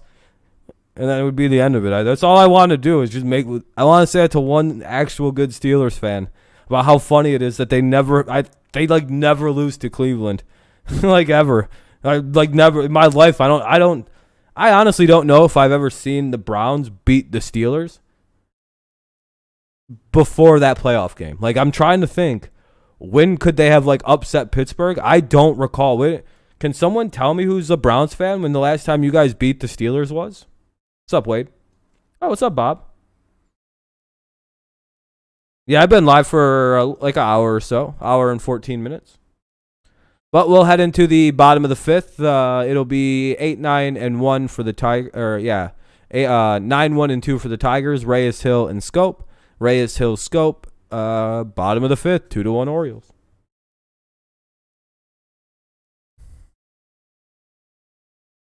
Are you streaming the game? Yeah. Yeah, I'll be live for the game, dude. Yeah. Yeah, that's what I mean, Karam. It's hard to think about. When the fuck was the last time they... let's see. Browns last win versus Steelers. I know it was the playoff game. I hate that they showed me the immediate one. Let me see this. Brought to you by USA Insulation. Wrap your home in foam and watch every game comfortably. By General Motors, the all-new 2021 Envision has the style, power, and technology to make every day an occasion. And by Comerica Bank, raise your expectations of what a bank can be. Come to Comerica. Oh boy. Oh boy. Okay, so the Browns are 2-1 in the 2020s era. But from 2000 to 2000 and basically 20, the Steelers went. The uniforms will be back next year in rotation. Look forward to that. But we love the way they honor the Detroit Stars. 34-6-1.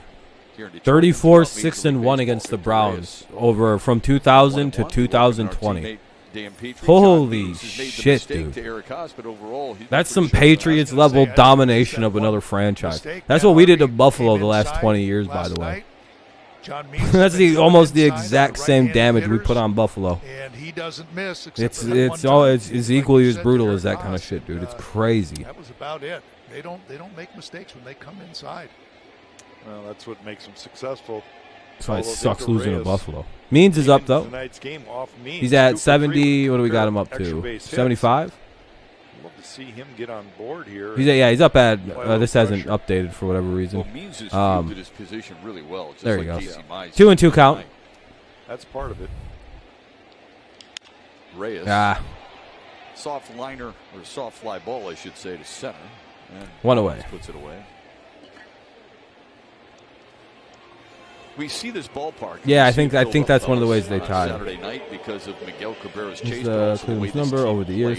Hell yeah, Warthog. They beat the brakes off that team. I don't think the Lions have been dominated by another team like that. I think we've even beat the Packers more than that over the last 20 years. Not much more than 6 times, but there's a lot more splits in there than got to be more than 6 times in 20 seasons. Going to New York and you'd go to the bullpen and warm up and it might not be, though. It really might not. Let me look that up. They liked you. In Boston, you wave at them and you got worse names. But that's the difference. And you just loved full houses. And the same thing, I just thought about, boy, look at all these people that we're going to ruin their afternoon. Right, Jack? You know? They came to see it. See, 19, 29, and 11. Yeah, that's not that bad. Lions have gone 29 and 11 over some 17 and 3 in the 2000s, 2010s, 12 and 8. Obviously, the Matthew Stafford era did quite well for the Lions. A lot of splits in that time period. Derek Hill's a big part of that. Using his speed. I think there was also a year we beat him 4 times in a row. There was a weird streak where when Aaron got hurt, we beat him 4 times in a row for a minute. Yeah, we owned the poverty Packers for a while. When they were the poverty Packers, with Jordan Love, or not Jordan Love, but Deshaun Kaiser and some random ass quarterbacks.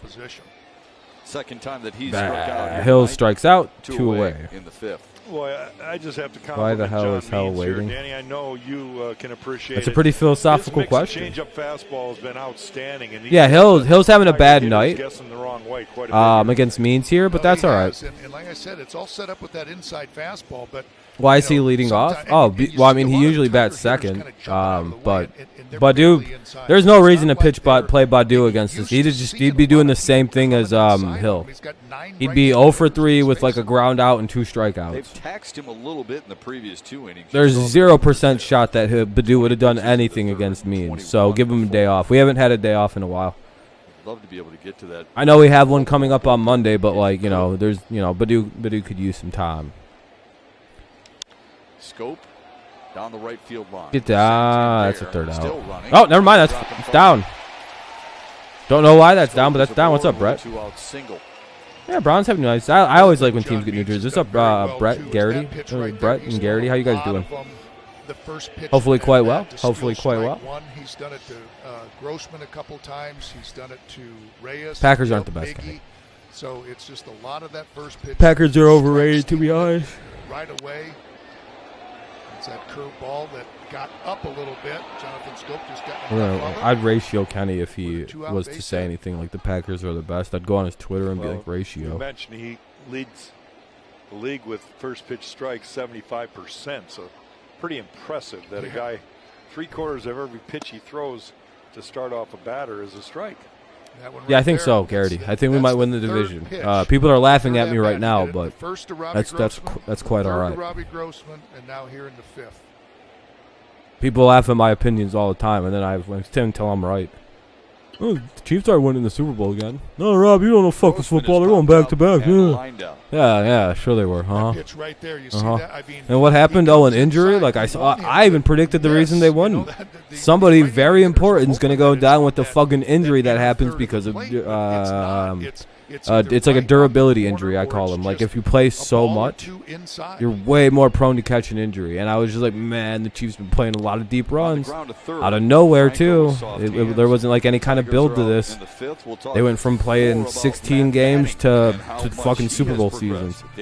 Somebody's gonna get hurt, it feels like. And then down goes Eric Fisher's Achilles tendon.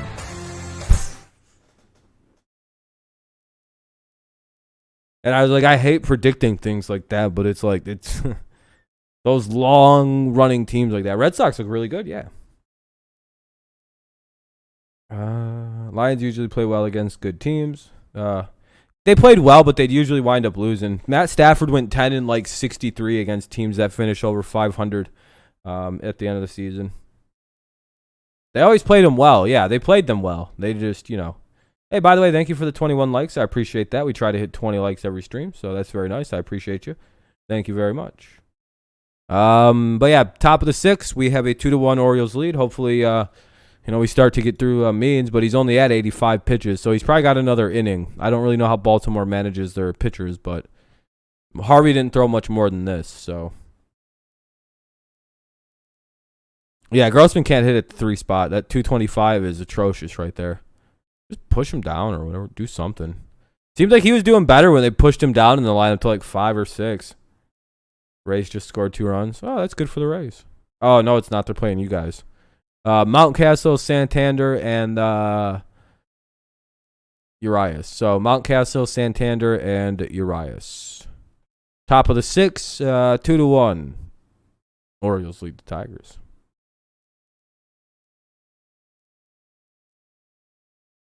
Well, on commercial break. Here's our Comerica Bank game summary for Matt Manning tonight.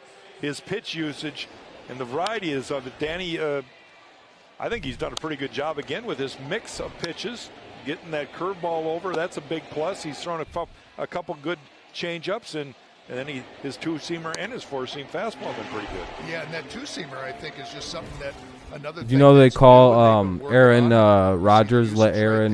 You never know how he's going to attack the opposition with his secondary pitches. Tonight let Aaron like James.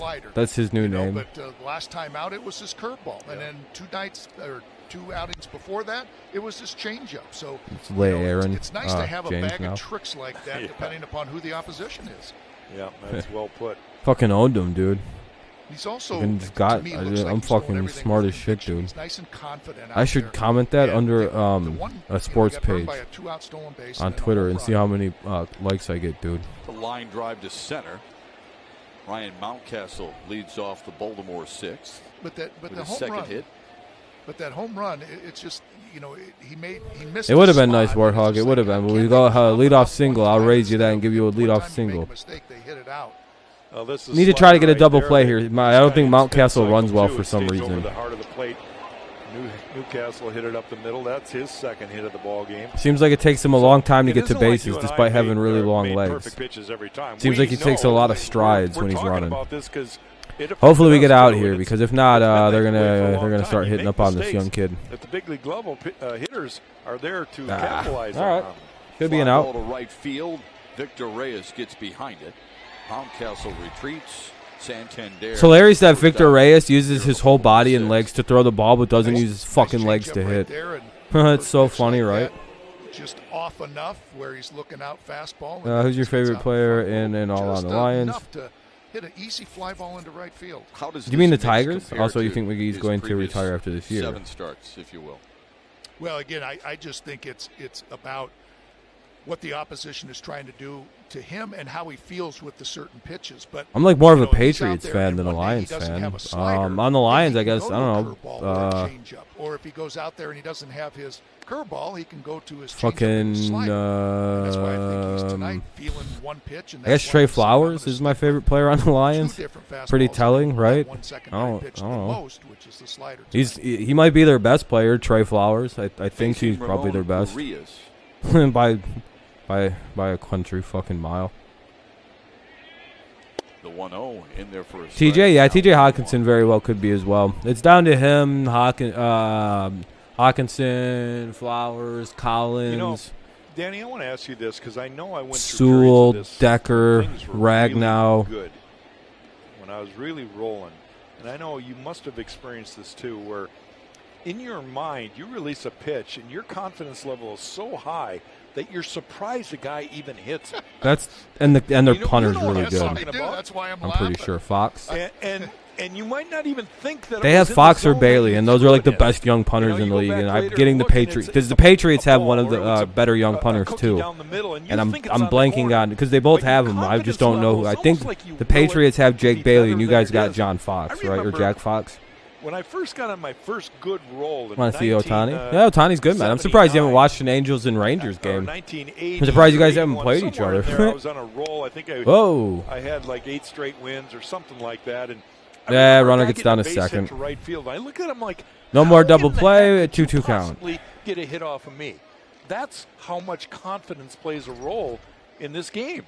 I couldn't agree more, and we were talking about that in Tigers Live today, just the mental aspect of the game, how tough it is.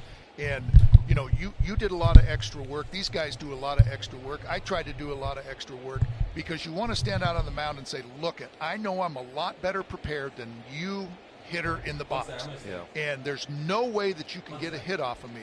And when they do get a hit off you, you're surprised. Exactly it. And Roger always used to, talk about that, that supreme confidence.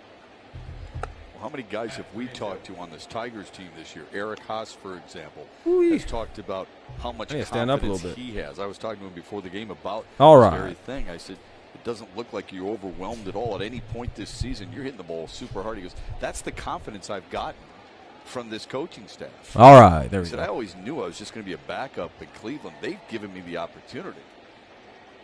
Full count here. Need to make a good pitch. Yeah. The payoff to Urias. All time. Lions. To a walk. I guess Megatron. Walk of the night. That's where our pitching coach Roger Craig. I mean, that's what he did. I don't really care for the Lions like that. That's like asking me who my favorite fucking Browns play. I don't. Man, do you have good Baker. Wow. I mean, you're gonna. I guess. Go out and shut him out, and you're going. I'm a Patriots fan. Can you not tell by this? Terrible, but I guess you're right, Roger. And sure enough, you go out there and somehow. I mean, I got a Lions pillow back there. Yeah, I like the Lions, so I have an opinion. More than I would another team, but it's kind of like, that's the guy I like. But I'm like confidence level high. It's the word for it. You don't want to come off the game. I'm like a Walmart fan for the Lions, if that makes sense. Like I don't root for them only when they're good because I do like them even when they're not good. And I watch them when they're bad, which is usually. But I'm just a shit version of a Lions fan. Like I'm like I don't care if they win. Ooh. You know what I mean? It's not something that bothers me. 2 on, 1 out. This is not good. Manning needs to make a good pitch here to to Stewart rather, so we don't face Severino with a bunch of guys on base. Double play is what's needed. Let's see if we can get out of this. This is a big moment for this young kid right here. Good pitch to Stewart. 0-1. There's that first pitch curveball, Danny. That's one I love. Absolutely. John Means has done it to several of the Tiger hitters, and so has Matt Manning. I just can't get myself to believe a hitter goes up there looking for that pitch. I agree with you. I probably would have done it more if I had the ability to do it, but I didn't have that conviction. Yeah, Lord have mercy on the curveball that one of these two assholes throws the first pitch, and the hitter is sitting there going, "Yeah, they might throw me a curveball here." Oh boy, neither one of these guys throws a curveball that if you're sitting on it, oh shit. It's that slow, big, loopy 12-6 one. It's hard to hit it if you're not expecting it. You'll probably almost never hit those. They're very hard to hit when they're thrown, and you're not expecting it. Danny, but if you're sitting on that pitch, he's trying to be so fine that those are some far home runs. Those are moon shots that get out. That's what I mean. Believing in it and trusting in it instead of guiding it in there and being afraid to not afraid, but just worried about making a mistake. Manning, you mean? Saying, I just gotta let this go. I gotta trust that I'm gonna throw it right where Eric Haas is wanting me to. Low again, 3-1 to DJ Stewart. All of a sudden, it just sucks, dude. I had the very same conversation today with Kyle Funkhauser down on the field. I looked him right in the eye and I said, "You know how good you are?" And of course, he smiled at me, and I said, "You can't guide the ball. You have to throw the ball." He knew exactly where I was coming from, and he said, "You're absolutely right." He says, "I've got the day off today, but I'm gonna be Kyle Funkhauser again next time out." Another walk. All right, there we go. Loaded for Baltimore. Well, that sucks. Free passes issued by this isn't Matt good. Manning. Might be time to bring somebody else in. The manager in a tough spot, really. You just have your pitching coach go out there. What up, third row? You want him to get out of this mess. This is a learning experience. You want him to get through this. This isn't good. 28's up. Who hasn't faced very many times at the big league level anyway. Yeah. Well, here's Severino. Anything into the fact he's leaving him in there against a guy who hit 2 homers in last night's game. I just think just the left-handed hitter, that last hitter, and now he's just saying, hey, still, it's 2-1, and now it's right on right. Give him a chance to get that ground ball out of the inning. Popped it up behind the first base or second base area. Willie Castro takes care of it. That's a big out. Huge out. Yes, it is. In those situations, Danny, I always said, strikeout, ground ball right at somebody, or an infield flyout. Yep. Those are the 3 options that you're looking for as a pitcher with bases loaded, less than 2 outs. This is the one I always say is just you got to remind him that, okay, you're not out of this yet. Exactly. You know, I mean, you don't take that deep breath and just, okay, I'm almost in the dugout. Okay, I'm gonna walk away as soon as he's about to start pitching again. Last time up. Hit it 361 feet into the Tigers bullpen. So much for that quick and easy one. Yeah. Lead. Ball 1. I'm gonna step away he's again. Aware of the last pitch, Dan. Every home run you gave up, every one I gave up, we remember what the pitch was the previous time when the guy hit it.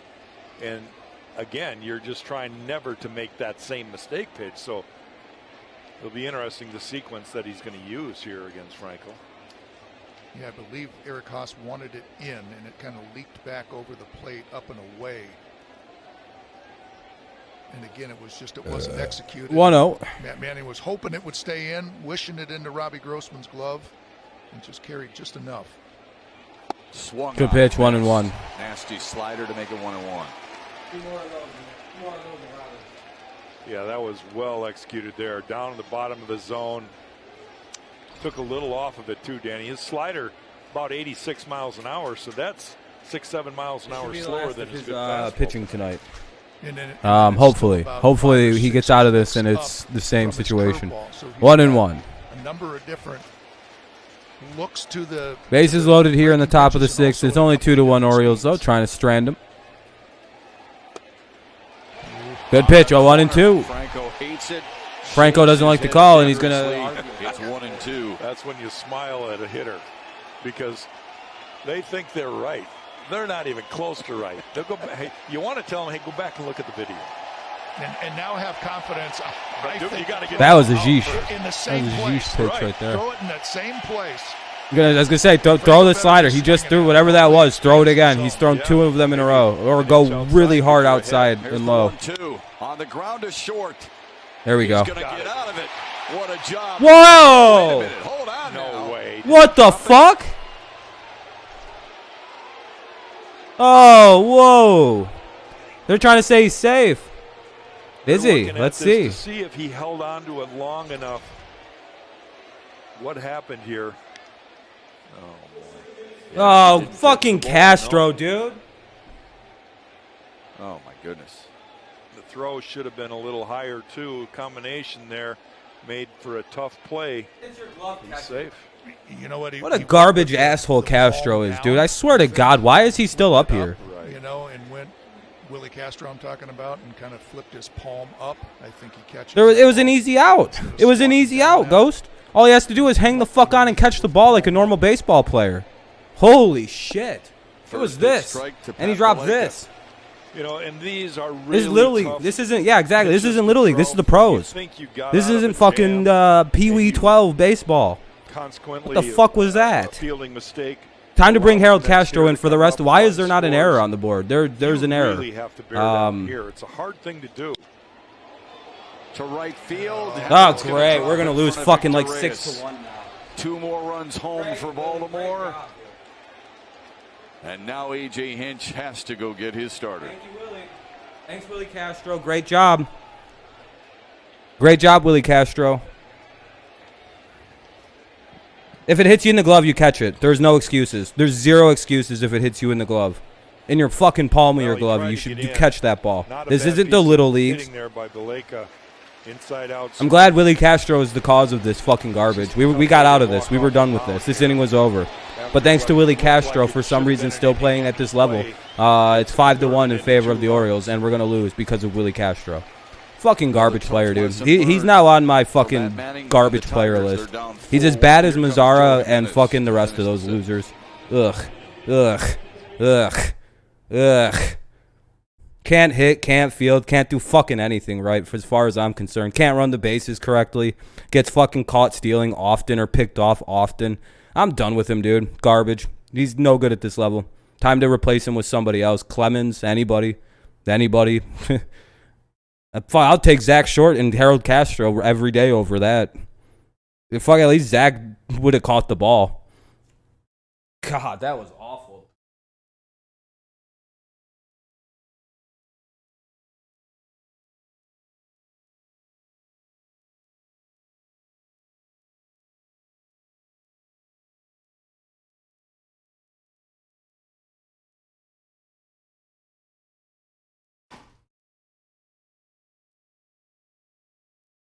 Castro's throw. Yeah, we just lost. We're going to lose. 100%.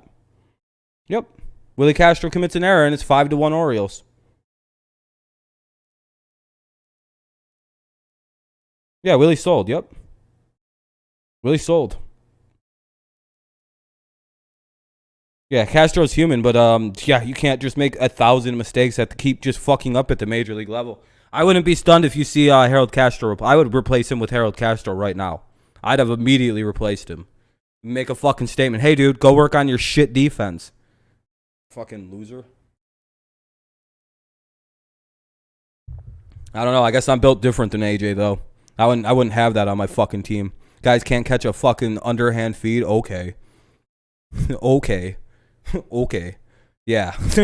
I don't ever really get mad about bad defense like this, but like that. On 3 runs, that Baltimore has them up 5-1. Nico Goodrum would have made the out there, dude. Yeah, that's inexcusable. You can't do anything. You know, you make. He's still in there. Ground ball you're looking for. No, Manning got out of that with 2 runs. This should have been a 2-run performance tonight by Mr. Manning, and he should have pitched out of a bases loaded jam. And you exit the game and you go into the dugout and you think for 5 days what happened. You know, I'm sure he's mad at the back-to-back walks and everything, but you're right. He's too much of a player's coach to replace guys when they make an error. And then unfortunately, he's a very big player's coach. I mean, I know it would have bothered me, and I'm sure it would have bothered you. Like, oh, come on, you know. I mean, I haven't had any luck so far this inning, and that's just a bad way to finish it.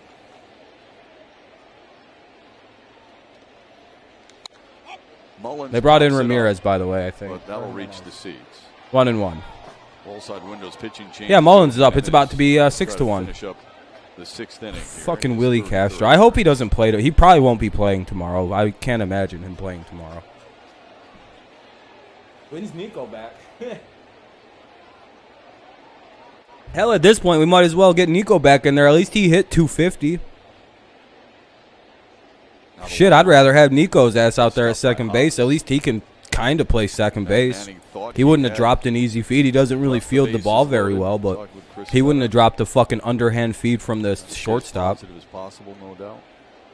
Yeah, I think this is more Chris Fetter just reminding him, look, you did your job. You made the pitches there. You probably want, like Danny said, you want that last one to Valleca back because that was a flare to right. But how'd I miss? Because you suck. You got to keep charging and working hard now because usually when guys are that bad at defense, they can at least catch the ball and or play good offense or play good defense if they can't hit like that. One of the two on the infield usually.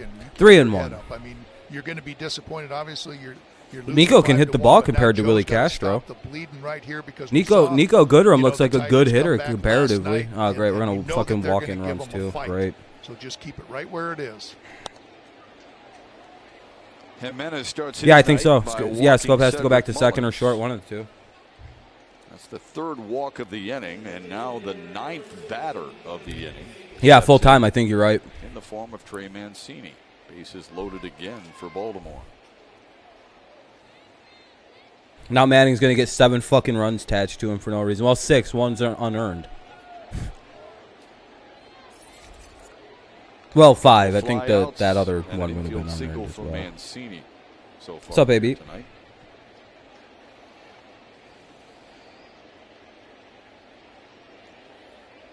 You know, Danny, just as luck would have it, I'm filling in my scorecard here, and I'm looking, and I fill in 2 base on balls that scored.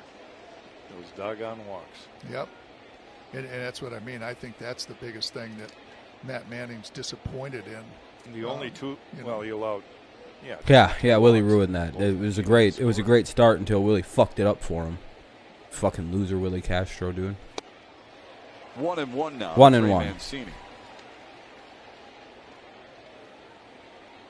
Good change up there. Well, that was a ball. That was a really low pitch. It was a lot lower than it looks on that thing. Slider, and Eric Haas said, well, you're missing with that slider. We don't want to throw a fastball right here, so let's give the changeup. Yeah, I don't care about walks and stuff like that when he literally got out of the jam. That's where he's that's the point. He got out of it. He pitched out of the jam. It was tough on him. A bases loaded, 1-out jam. Literally made a perfect first out to Severino, then got the idea second out. A lot of fastballs. Well, since his return, he's done a lot better job of mixing in the rest of his pitches 4 strikes. Behind in the count here, he makes me cringe when they get hit the ball. Team's best hitters. Hopefully we can hit their bullpen tonight. The 2-1. Fly ball, right field. Victor Reyes is under it. All right. The Orioles leave them loaded, but they did score 3 times. That was in the pathetic. Inning, and they now lead it 5-1. Dan, thanks. We'll see you on Tigers Live with Mickey York. All right, friend? Go get him. Let's go. I'm glad they keep showing the bum who caused it. Leading off for the 3rd time tonight. And I'm glad Morrison Petrie just lit his ass up too. Like, I don't know if you guys were listening, but Petrie and Norris just really tore into that dude. They both said, he's like, you know how annoyed I'd be if that would have happened to me. Yeah, that's fucking infuriating if you're a pitcher. That should not be a fucking, at the major league level, you can't do that. You can't drop the ball right there. Like, it would have been better if Short fucking let the ball go through his legs. It would have been way more forgivable if Short had an error on that play fielding it than if Willie drops that ball going to set. That's not even supposed to be a discussion play. See, the problem is, Willie's confidence is so bad. Like, I will defend Castro and say, I don't know what his confidence looks like, because, like, he's in one hell of a sophomore slump. I've never quite seen something like this before. He was good last year, and now he can't hit. He just cannot hit this year. I don't know what to think with him.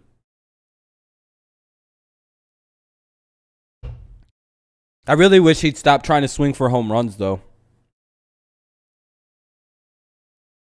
Yeah, well, we don't have a middle infield. Well, I mean, we have Scope who could play first, but we don't.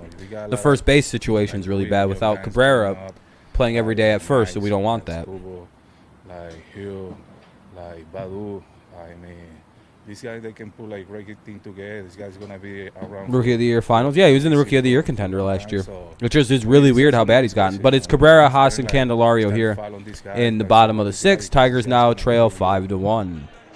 And one guy didn't mention is Eric Haas, the hometown. No, Willie, I do agree with the notion that there is some merit of working out the struggles at the major league level, but I do think he needs longer times down there. Isaac Paredes started his rehab assignment, so he should be up soon. And it sounds like when Isaac's ready to come back, they're going to send Willie back down. In the 2nd, and then popped up in the 4th. 3rd time that he leads off. I've been saying it's time to try Cody Clemens at this point. I said that at the beginning of the stream. We should be giving Cody Clemens a shot over one of these other losers. I mean, like, if he hits 240, he's way better hitting it than both of them right now. That's the thing. All we need is someone who can come in and play decent defense and hit fucking 250, and it'd be something crazy at one of those positions in terms of an upgrade. I bet fucking Roger Clemens' son could at least that good. 1-1.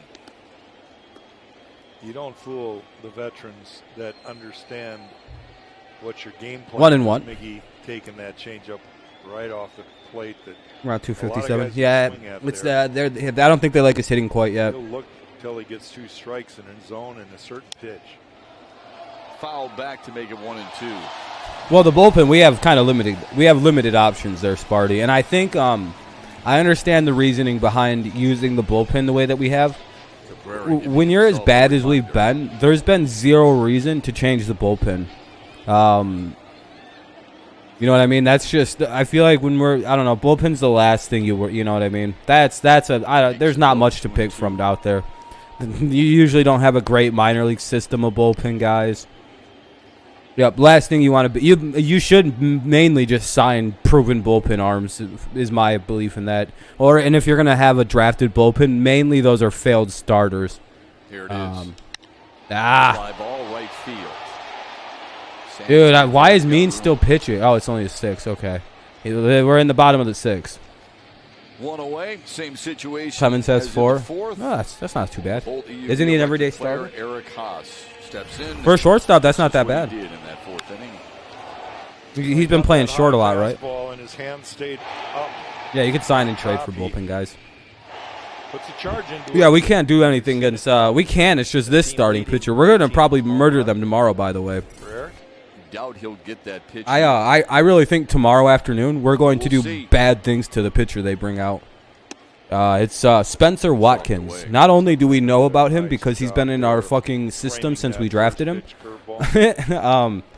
I've looked him up. His numbers are just it's just not impressive. Yeah, at the catching position. It's like his debut tomorrow. But since Eric Haas came up in the middle of May, I don't know. He's got more than anyone at the position.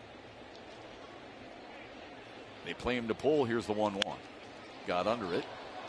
Yeah, I mean, we're also part of like the worst 5 teams in the American League, so it's, you know. I get it. And Krul starts to warm for Detroit. I don't really care about quality of opponent and losing. Brought up and winning. That's Daniel Norris. If this was like a season from now, maybe I would be a little upset about who we're losing to. I don't care if it's the Orioles. I just don't like that we're losing. Now the 1-2. We're not that team yet where we can be like, ugh, we can't lose to the Orioles, dude. You know what I mean? Like, that's a silly thought, in my opinion. To be, for Tigers fans anyway, to be like, we can't lose to this team, man. They're so bad. Yeah, okay, calm down, Tigers fans. You know what I mean? Sharply to third. Frank and throws him out. Oh, that's an out. Yeah, fuck you. That's an out. Suck a dick. That fucking thing.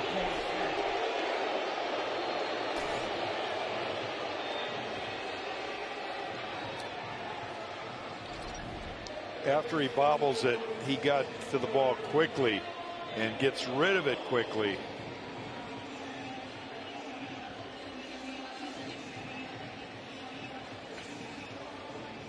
They're going to take a look at it because maybe the Tigers think that his foot has been pulled off the bag there. We're not going to see it from that angle. This one might give you a better idea. He does look like he's off the bag, so this could be overturned. We'll have to wait and see what they say in New York. He had his foot on there long enough to establish being on there, even though he's clearly. Marvin Hudson, the first base umpire and the crew chief. They're gonna say some shit like he had his foot on there long enough to establish the play, even though they didn't give us that on the catch there at all. He was convinced enough to make the out call. Now let's see what New York has to say. Well, I mean, the throw beats him there. I don't think the guy comes off the bag though. It looks off the bag there, Jack, but we'll see. Yeah, he literally comes off the bag. He's not on the bag. Could be the white on the bottom of his spike. I know all you got to do is tag the base, by the way. And hesitate but I don't predict what's going to happen because he came off the bag and Haas beats him back to it. So we'll just wait and see. Well, I mean, it's going to be foot's down. off. Does it actually come off? Yeah, his foot's off the bag. I see the space. Right, it's not on the base. Great view. You can see the white chalk behind it. You can literally see behind his shoe. Evidence that the call on the field was incorrect. That's what has to be. Literally, I see it. I don't know about them, but I can see the fucking foot off the bag. But this is taking a second, so let's see what I like that it's taking a little while. There's a lot of different looks and angles that they have in New York, but I don't know. They have a technician. I immediately was like, "There's no way," as he kept his foot on the bag on that play.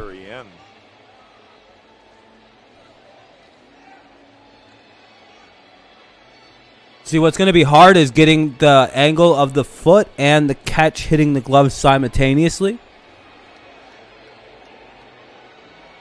I'm going to say he's out. It's confirmed. Yeah, that's the problem. Is getting the image of when the ball hits him in the back of the glove. It's so hard to find that one. Yeah, bad call though. Should have been ruled safe. Is that upon contact in the back of his glove, his foot was still on the base. That's that's come off in our view. What they're saying. But it was after it made contact in his glove. So tough one either way. There's Jamer Candelario. A single for 2 for Candelario tonight. Like I said, it's the hardest part is trying to get. You only see his feet from that angle, though. You don't know when the ball's hitting into the back of the glove, and they should have showed the top angle of that as well. So he's probably safe, or he's probably out. Because I mean, even if he nips the base with the ball in the back of his glove, he's out. You know what I mean? That's the tagging essentially. So that's fine. Here in the bottom of the 6th. Yeah, I was gonna say, are you outside dominant right now? He's fucking just booked it outside, butt naked. He just hauled ass. His weird neighbor just was like, "It must be my birthday," or whatever that creepy popsicle guy says. Yeah. Stewart is back. He's back, and it is the 3rd out of the inning. We're gonna lose to the Orioles again. In the 6th, it's the 2nd time John Means has done that to him. Yeah. Some news from down on the farm with Spencer Torkelson when we come back. What happened to Torkelson? Hopefully that's it for Means. They're gonna let him pitch 150 pitches tonight. Yeah, I know. They're gonna just hit the ball at Willie Castro next inning. Be like, well, I'd hit it at the dude who can't catch fucking underhand hits to him. Flips rather. Mountcastle, Santander, and Urias. I would be hitting 3 ground balls at Willie Castro this inning, directly at him. Yeah, no, I mean, Oh, they're bringing Kroll in, really?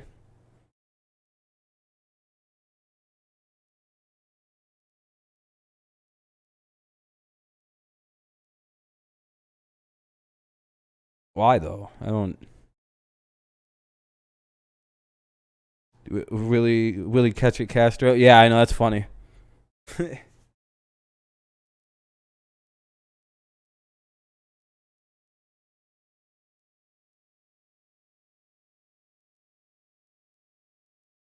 This is where Hinch could use some Belichickian philosophy. Get rid of that fucking bum Willie Castro. Literally, he should never see the baseball field again. If Bill Belichick was the coach of the Tigers, would Willie Castro still be playing? No. That would have been the end of his career in Detroit. He'd have been traded.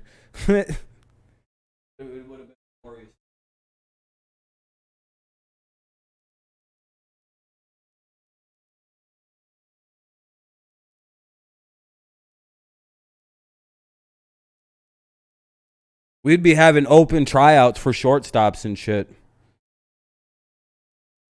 Erie, Spencer Torkelson flashed his bat. Yeah, they got lucky, Wolfie. I know. Yeah.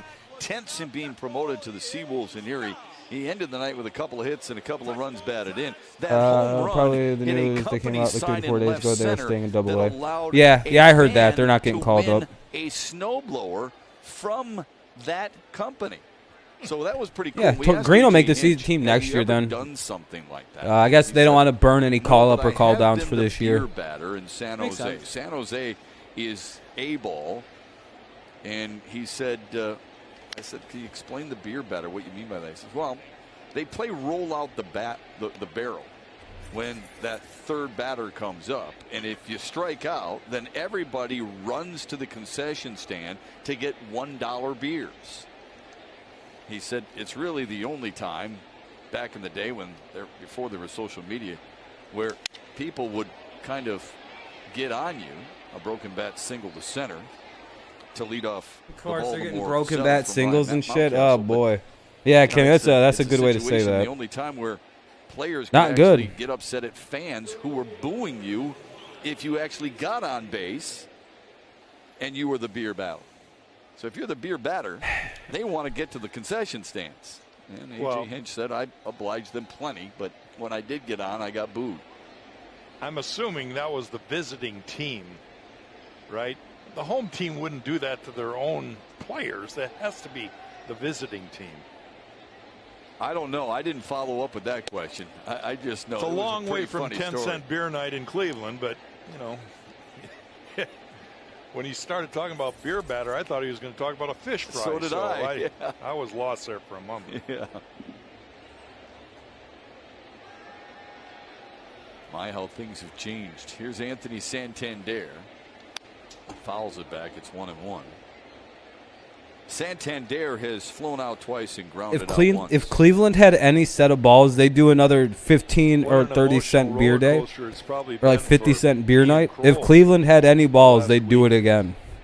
Basically, but they don't got the balls to ever try that stupid fucking promotion ever again. Thought he was going to be there a while, and then with the trade to Daniel Norris in Milwaukee before the deadline. Yeah, dude, it sucks. The Orioles were hot coming in at least. They'd won 7 of 3. So, like, I think they'd also beaten the White Sox in a game. Or did they get swept by the Sox? Takes one inside, 2-1.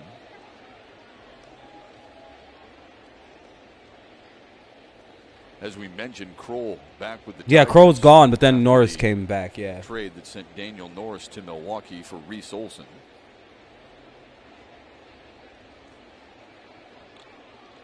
Young pitching prospect. Here's the 2-1 to center field. Derek Hill makes a nice sliding grab.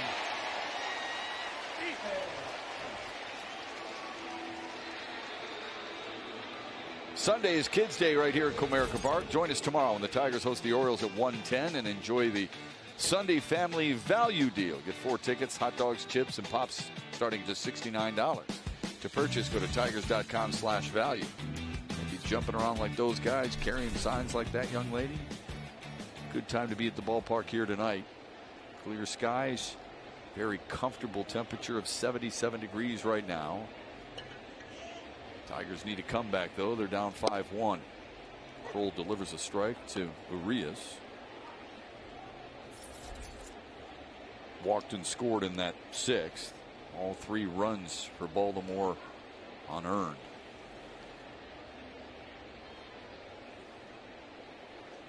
Swung on and missed. Urias is singled and struck out as well. Paul Fry, a Waterford native, warming up. Saw him briefly last night. Yeah, and I got to believe he's coming in the game. John Means closing in 100, right around 100 pitches. Oh, they're going to bring in a new pitcher, it looks like. And so it'll be 7. Yeah, we have kind of a sign. We might not win. Urias. Hey, 2 away. Here in the 7th. Yep. Very good slider located down and in under the swing plane. See the tight spin. Great location. Austin Hayes is going to be a pinch hitter here for DJ Stewart. Why'd you delete your message, Dominic?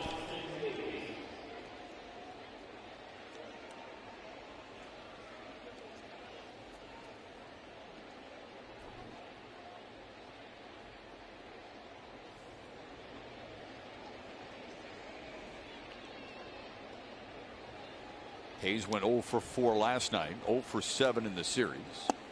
And takes strike 1.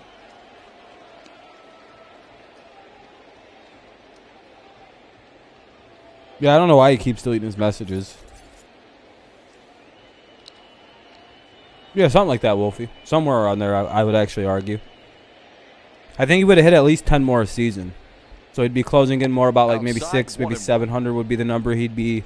Maybe closing more in around 600 home runs right now.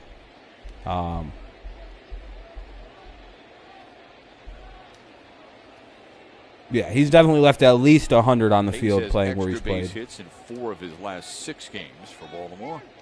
Especially later in his career.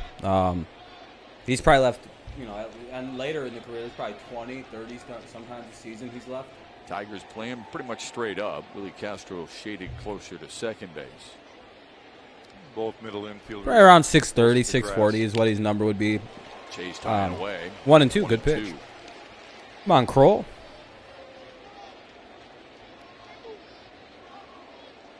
Minus that one bad error by fucking dummy, dude. This would be a 2-1 game right now. Fairly deep. Now we're going to have to score fucking 6 runs to win the game. 10 homers or on 5 the year, runs to win. 26-year-old Austin Hayes. 4 to tie. Yeah, bottom. It's top of the 7th still. 2-2 count. Runner at first, 2 away. Still for, yeah, I mean, yeah, Hall of Fame ballot, yeah.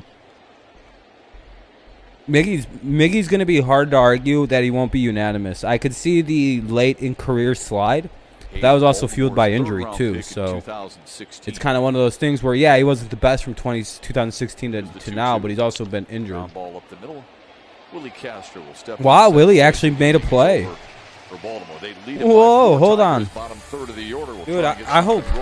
I bet you Willie gets a gold star on the refrigerator at home for that one. You see him make that play all by himself? You fucking fielded it. Didn't look over to first base for 5 minutes to decide if he was going to throw it, then run to second, and the guy's safe, and he's like,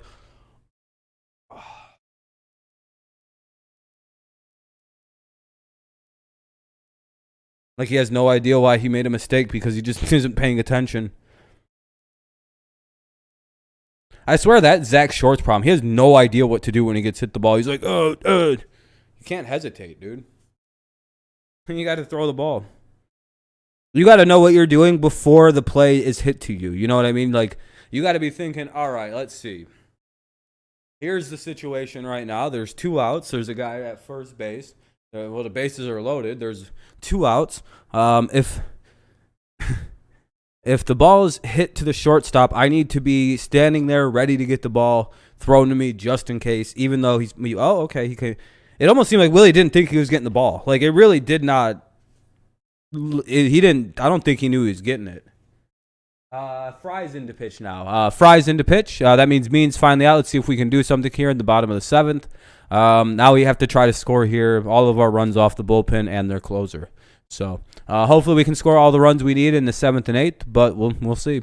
Castro, Short, and Reyes. So they won't be happening this inning.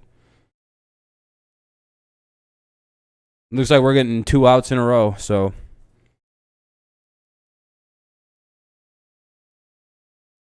But it is the 7th inning stretch, you know. Oh, it gives me goosebumps, man. I mean, these are my heroes. I looked up to these guys at a Dominic such a just young wants age. to be hidden out. And like I said before, like those guys right there, those are the people that I looked up to, and those are the ones I always wanted to follow, and those are my role models. So it's always super humbling, and it's super great to be out here in this beautiful event, to see all the African Americans, and see everyone that looks like us playing the game of baseball and sharing their experiences and their knowledge. It's a beautiful thing to see.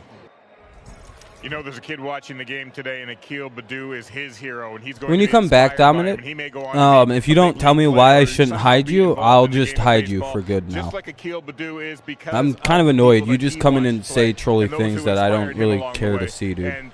So I'll just hide you, dude, going forward. I don't see no reason not to. So you might have to come up with something. You have 5 minutes. You'll be able to talk in 5 minutes, and after that, it's like I don't give a fuck. All right, bottom of the 7th. Tigers got 9 outs left to try to come back and tie this thing at least. That Here's event, Willie Castro for whatever reason. He loved reason. that event. He was really inspired by it.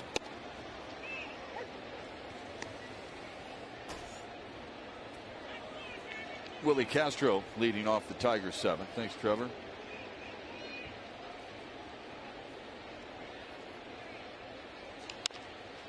A chopper in the hole at short.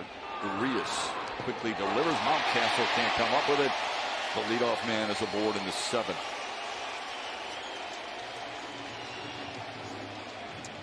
Urias had to go hard to his right, pick the ball and throw quickly. The throw crossed the diamond in the dirt, so it may be, and I'm sure it will be, a base hit because abnormal effort to try to make this play. Willie Castro got down the line pretty quickly. It is an error. Man aboard for Zach Short, who has struck out twice.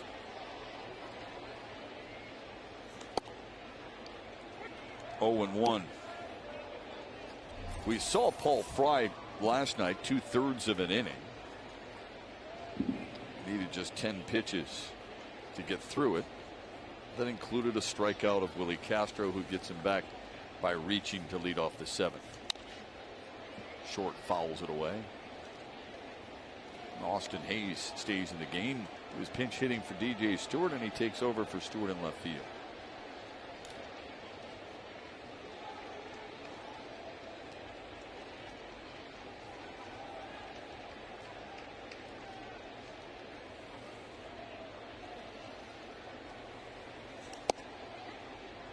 Zach Short strikes out for the 3rd time tonight. 1 away in the 7th.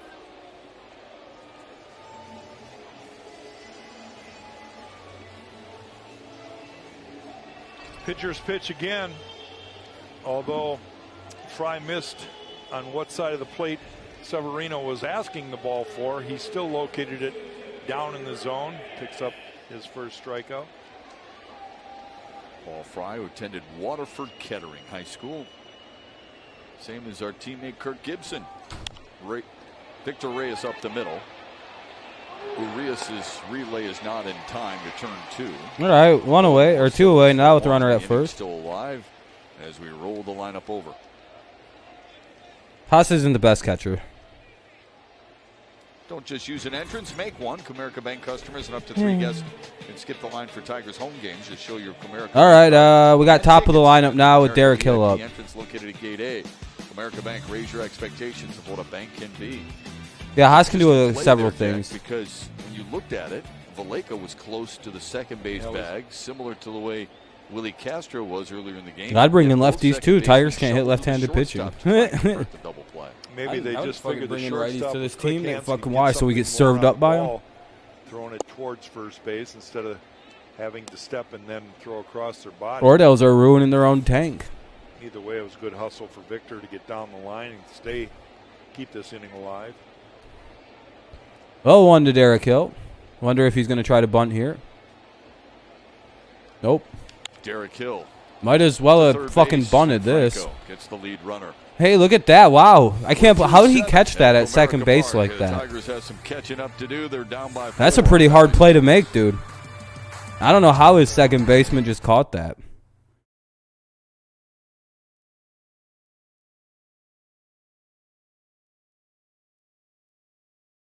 A lot of talent there at the bottom of that lineup. Fucking.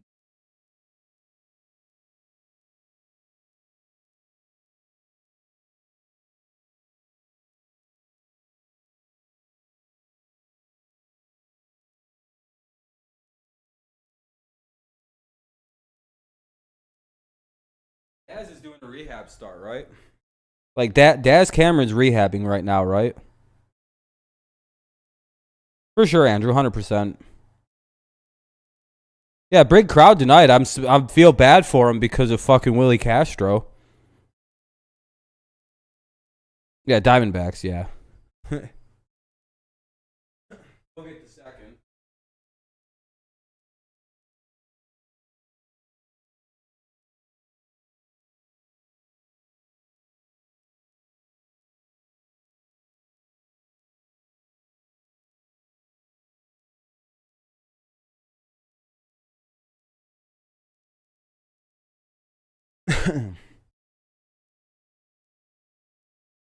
All right, well, here we go. We'll go to the top of the 8th. It's 5-1 Orioles. That was a awful inning. Who's batting this? One Baltimore in the 6th, and Matt Manning ran into some trouble. He walked Urias. DJ Stewart popped up. Severino, Franco, and Valacchia is my guess. And we thought he got out of it, but Willie Castro couldn't handle the throw. Sure, I guess, dude. Dominant. And then muscling it to right for a base hit was Pat Valaika, a 2-run single. I just wouldn't talk anymore tonight, though. 3 times Matt Manning exits. And Baltimore has a 5-1 lead now as we head to the 8th. Ian Kroll against Pedro Severino, Michael Franco, and Pat Valaika. Boy, it's just a tough Castro ruined the good game. It was, Shep, but it's, you can also... 0-1 now. Kroll's still back out there for a second inning of work. Might as well. Who fucking cares? We're down 5. Or we're down 4-1. Put down 4 runs, down 5-1. Couple innings left, couple chances to do that, but it's up to Ian Kroll and 1-1. Staff in the bullpen to make sure this lead is not extended. Yeah, the Tigers last night 0 for 9 with runners in scoring position. Tonight 0 for 2 in the same situation. Off the end of the bat, Willie Castro throws out 7. Wow, he made another play. 1 away. Really shocking behavior by Willie Castro to make 3 plays in a row now. Remotely. Sign up now through August 9th for the virtual EVSP Kirk Gibson Golf Classic. You get to choose it's pretty the course shocking. And the time through the all right, now up is and the team that beats Gibby and his team by the most strokes will win a spot at the 5th annual Kirk Gibson Yep, Golf Franco's Classic. up now with 1 away. Country Club on August 31st. It's beautiful there. Proceeds will at least 3 or 4 probably. Here's how you sign up. It's hard to pin it on one guy. Sign up by texting golf with Gibby 21. I mean, if we only score 1 run, it's not Castro's fault we lost the game. You know what I mean? 7-6-2-7-8. So right now, I mean, like if we lose 5-1, it wouldn't have mattered if it was 2-1. You know. Franco fouls it back. It's now 0-2. Ian Kroll getting his 2nd inning of work. After Franco, it's Pat Valaika. Tigers in the 8th will have the 2, 3, and 4 hitters up. And that means Miguel Cabrera. We need something, Troy. I don't even care if he's an all-star. Just somebody good at shortstop. Hell, if we can get a fucking Jose Iglesias level shortstop back, I'll take the defense over the fucking shit fucking... And a 250 average. I'll take good defense and a 250, 260 average. I'll do that with this team. Near the Orioles dugout. With decent pop, I'll take it all. Decent power, I'll take it all day. 16 homers a season, 250 average. Doesn't commit many errors, like 5 a season. I'll take that. That's not bad. It was tied at 1 when Franco led off. Yeah, we'll be in on Baez pretty hard. Baez is probably the solution. Correa's hopefully who we can get our hands on, but I doubt it. 361 feet. Correa is the prize jewel of the offseason, I would have to argue. For us. Strikes him out there. Hey, 2 away. Look at Kroll. Look at that. Good job from Kroll tonight so far. 2nd strikeout of the night for Ian Kroll, who's looked sharp. Well, this is a slider, believe it or not. You saw the spin, and it's just totally out of the zone. It's hard to keep your hands on top of something where your shoulders, it's above your shoulders. So Ian Kroll doing a nice job here so far. Valaika swings and misses. What's the score in the White Sox-Indians game? 6-3. Yeah, we're down 5-1 right now. It's looking like this might be the final. If you will, from the 6th. And Valaika with that 2-run single to right really stinks. That was the knockout shot. Was the 2-run single. Another one that I know that Matt Manning technically a fucking error is the knockout, or a home run that made it out of the fence by about a foot was the knockout shot if we lose fucking 5-1. Back in the dude hit a game-winning home run in the 5th, I believe. Eric Haas had just tied up the game with a home run, and he allows Franco, the first hitter of the 5th inning, to come back and recapture the lead. Those are the ones you talk about, lead changes. And no, I'm good. That was one that kind of bit Matt Manning a little bit. I don't want to watch that. No, I'm okay. I don't feel like streaming for 5 hours. The 1-2 to Valleca. Yeah, it's really not hard to catch a baseball, dude. I especially when it's like this. Sorry. Done a nice job. You know, there was probably a little bit of oomph in the underhand there, but you know. No walks. I'd forgive him if he was hitting 300, by the way. I'd have been like, hey, guys, shit happens in errors sometimes. Willie's been doing good at the plate, so fucking get off his back. He's not even a second baseman, technically. He's like a shortstop by trade, so come on. You know, I would have literally been on his side if he was literally hitting like 280 even. Not even that good. Hitting 280. Of this series tomorrow afternoon.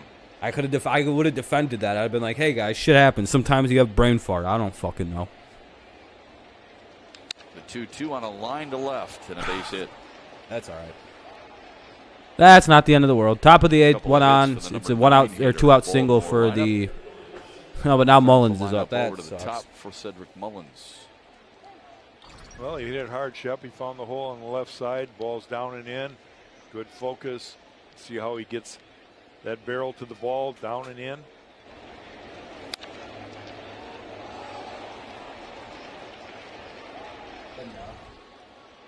Unfortunate.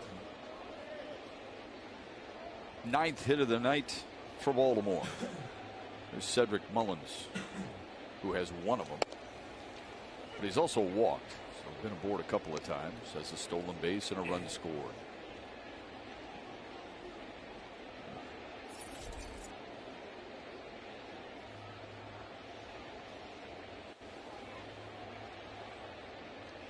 The 0-1 the other way. That's where his other base hit went. Tigers did not put the shift on this time, and he still beat him. Single over the head of Jamer Candelario. Back-to-back 2-out singles for Baltimore here in the 8th. AJ coming out. Going to make a pitch and change here. Mullins just a good hitter. You talk about Harold Castro and how he can pull his hands in. He did it again right there. Here comes Buck Farmer with 2 away and 2 men aboard in the 8th on Valley Sports.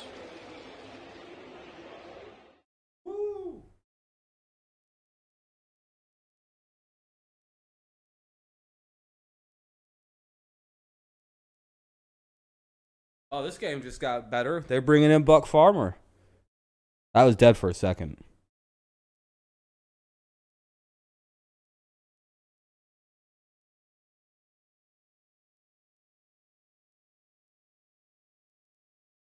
Mullins is lucky he turned out to be good. You don't find shit in the round 13 usually.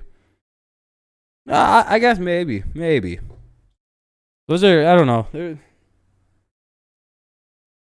Yeah, I was back there. I was dead, dude. I had died. I passed on. I'm lucky I got a second life because Buck Farmer was brought out to face who's batting? Oh yeah, they're one of their best hitters, Mancini. Yeah.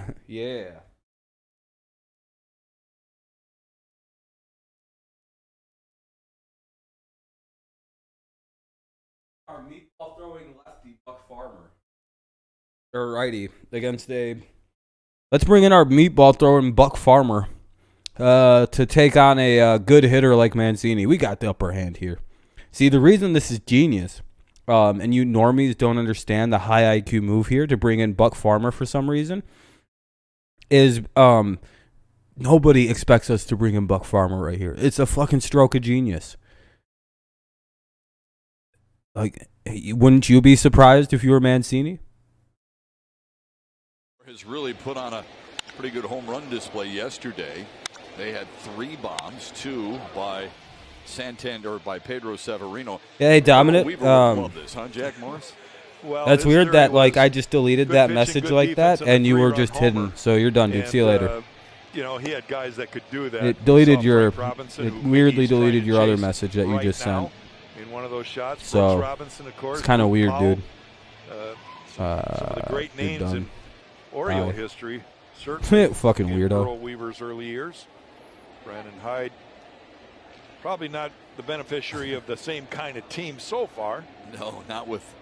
You miss guys like Brooks Robinson, Frank Robinson, Boot Powell, whoever, but Cuellar and I'll just hide you in if you come in on another alt account. You'll just be hidden. I mean, not addressed. You're done, dude. Have a good one. All right, 2 on, 2 out. Top of the 8th. We're getting the shit kicked out of us. It's 5-1 Orioles. And if you play for 1 run, that's all you'll get. Would be nice to see. Well, they're fucking losers, Andrew. You probably have never been, you're not a troll. You don't get banned by everybody because you have a mental fucking illness and you need people to talk about you and like pay attention to you at all times of the second of a situation, or else you can't handle it. You're also not a fat retard like half the fucking trolls out there. His parents don't like them, don't pay attention to them, all those kinds of things. Ooh. It's like that was a cross-up right there. Buck Farmer. Yeah, I don't have any use for this guy. It baffles me whenever anybody doesn't hit a home run off him. I think they're a terrible player if they don't homer off Buck every pitch. I feel like I could get an accidental, like, if he threw me a fastball right down the middle, 3 of them.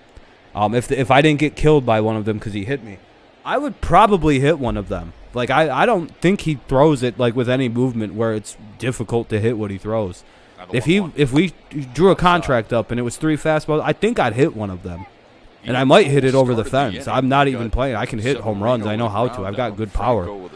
I don't think he's that good. I think I could hit him if given the bat, and he was going to only throw 3 down the middle. And I had to just go like this. And I knew it was like this, like down the middle. I'd fucking smoke one, dude. I'd hit the 3rd one or the 2nd one. I'd take the first one, see what it looked like, be like, oh, yeah, I can hit that. And then I'd fucking crush the 2nd one. Fucking garbage of Buck Farmer, dude. Part of his arsenal 2 and 2. Good changeup that has good I think most people who've played baseball, if you got that deal with him, you would hit him. Like, there is nothing, you're just a fastball. He could throw his 2-seamer if he's got one. Lately, because the fastball click has been down. Okay. Ooh. One of the least moving 2-seam fastballs I think I've ever seen. Slam to short. Wow, you caught it, Willie. Why did they do that? The Orioles are out in the 8th. I think we drafted him. Tigers need something from their offense in the 8th. We got him a long time ago. I think we drafted his dumb ass. He will lead off the 8th when we return. You know what's crazy is I think he was really good in minor league baseball, and then he came up to the major league level, and he fucking sucked, dude. it was. I swear I think we even drafted this dude, and he wasn't bad in the minors, which is very surprising. But he got out of it. We got out of that one. That was a little weird. It felt like that wasn't all Buck. That was 1 at bat by Buck, though. It took all that to get 1 out. Who's up for us? Scope, Grossman, Cabrera. Hey, we can maybe get some runs. It's the bottom of the 8th coming up. We need to score here. I don't know if we can hit their closer. Now with who would be up in the 9th?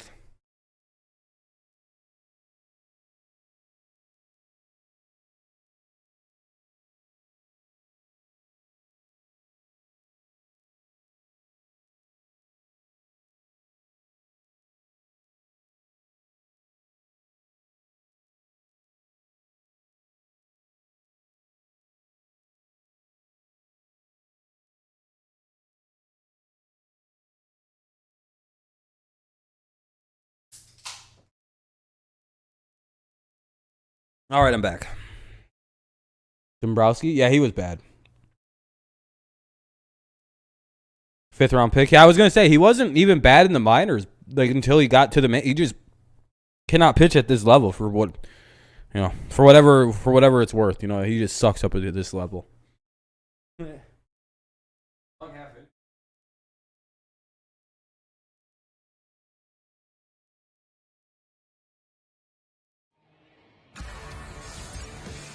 Tigers baseball on Valley Sports is brought to you by your Metro Detroit Chevy dealers. Put it in D and see why Chevy drives the Motor City. By North Bloomfield Properties, the area's most recommended property management team. And by Fix My Feet. End your foot pain now at Fix My Feet today. Honoring the Negro Leagues. Had to go grab something. Baseball weekend. It's really started in Detroit on Wednesday with the 11-5, 265. Yeah, right. The other boys I was gonna say he was really good at the lower levels. The Tigers wear on their sleeve. We still have two Ramirez, but now we only have one Rosario. Yeah, your lineup's starting to look a little bit more diverse now. Honor the Detroit Stars.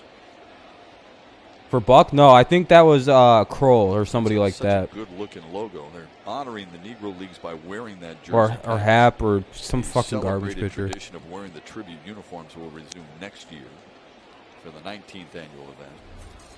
We got Boyd and Turnbull for Baltimore. Norris. Boyd and Norris for Jonathan Scope, Robbie Grossman, 2-0. Miguel Cabrera. Tate pitched an inning last night. Tate's in right now. Walk in that one inning as work, but had a clean inning. These are the guys you want up here, right, Jack? This 2, 3, and 4 hitter, and then Haas the 5th, Candelario's the 6th. If they're going to make a move, you would think these guys would be right in the thick of it. Here's the 2-1. Well, it's going to require a big crooked 2-2. Shep, so you got to get started somehow, right? You got to get that leadoff man on. And then no, when we traded a Price, we got somebody and then Boyd and Norris, Daniel Norris. Grounded foul. Yeah, we got something decent out of that. A pretty high-rated prospect out of Milwaukee. He's their 15th best prospect, but not bad. No, that's not terrible. Straight up in the infield and outfield.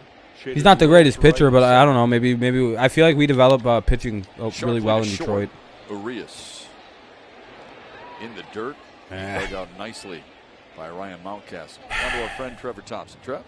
Grossman's up with one away. They'll continue the celebration honoring Jake Wood, the 60th anniversary of his big league debut.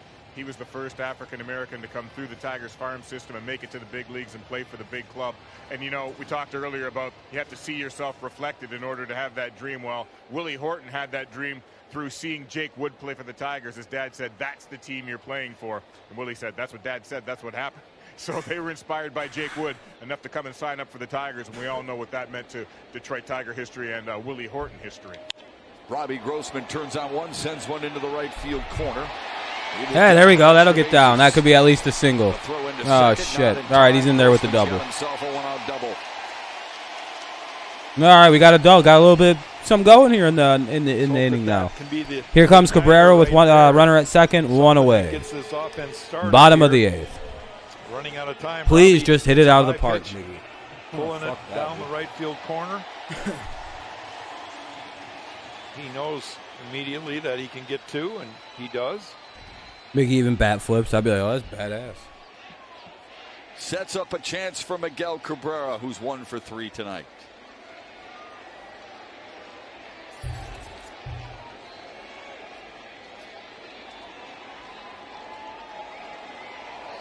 Brad and Dombrowski. Yeah. Osmus and Dombrowski. Yeah. Fantasy needs it. Yeah. I hope you can get it, man. 0-1. Yeah, we need it too. I've shown you how deep Miguel Cabrera hit one last night with the bases loaded in the 8th and had to settle for a second. Strike one, though. It was just short of the center field wall. It was off Dylan Tate. Let's see who adjusts best. Well, this was the guy Miggy crushed it against last night, I believe. Hit it like 9,000 feet off him. The 0-1 on a line, right? Ah, fucking Christ again, dude. Valaika. Hit it hard.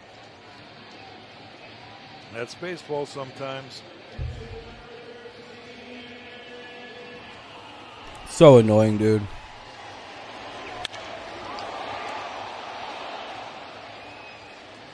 Yeah, so that's a pretty good amount. Yeah, I would say. He could even get to 30.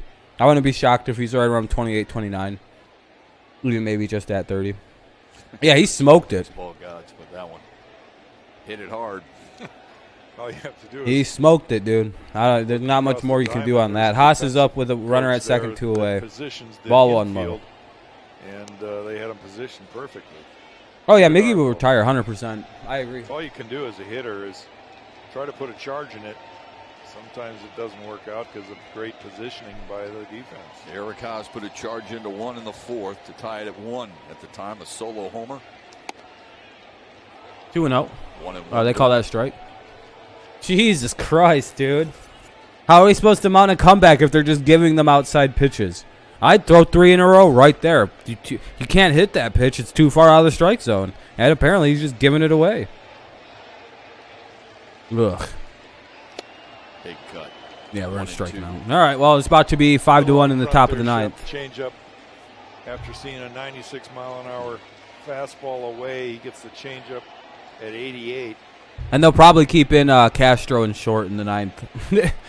Because, you know, why not? 1 away. He's still there with 2 outs. We don't want to bring in anyone else tired or anything. We thought our best shot was with Castro. To right field, but right at Santander. 2 balls smoked for outs in the 8th, and the Tigers. Umpires know their days are numbered. They're getting shittier and shittier as we head to the 9th.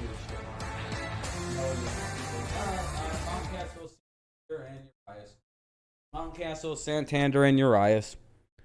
Maybe we can do something in the 9th and walk it off, right? Right.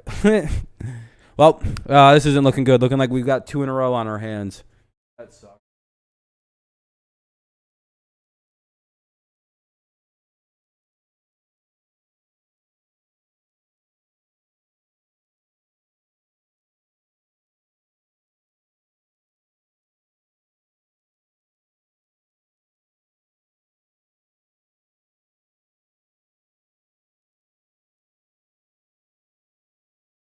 Baseball's most inconsistent team strikes again.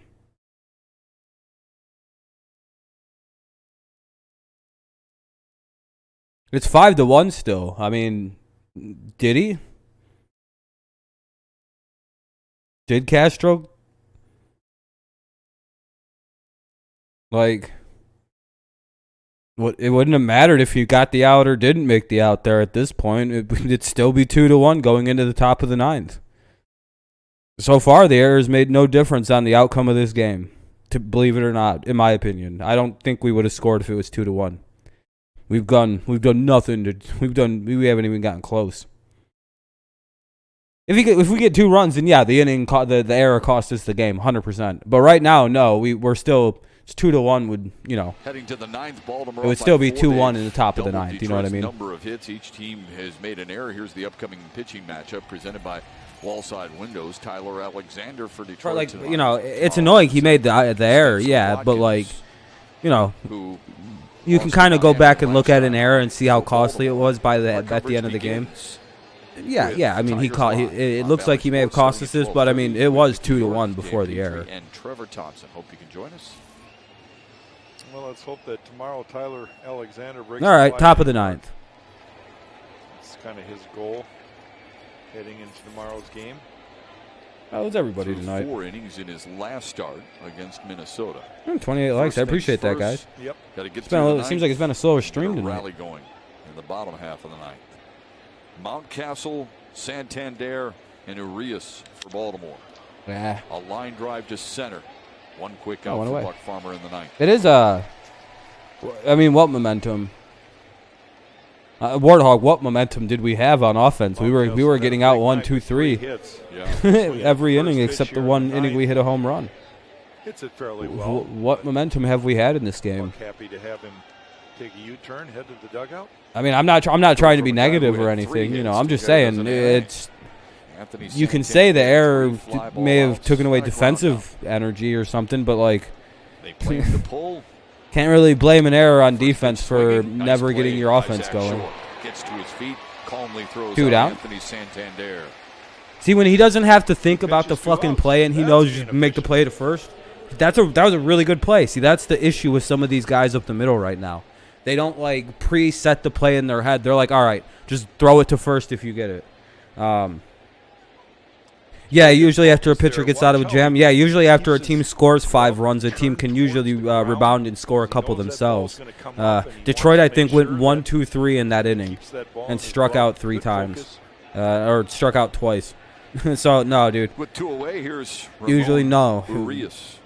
I don't think that would have mattered. We were still batting against Means, who was just dominant against us tonight. On the outside corner, 0-1.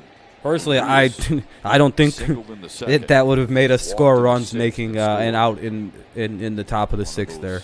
Three unearned runs in the sixth for Baltimore that allowed them to open up this 4-run lead. I actually highly doubt that. I think we still would have went however the sixth inning went with Means pitching. I believe we went 1, 2, and 3 really quickly in that inning.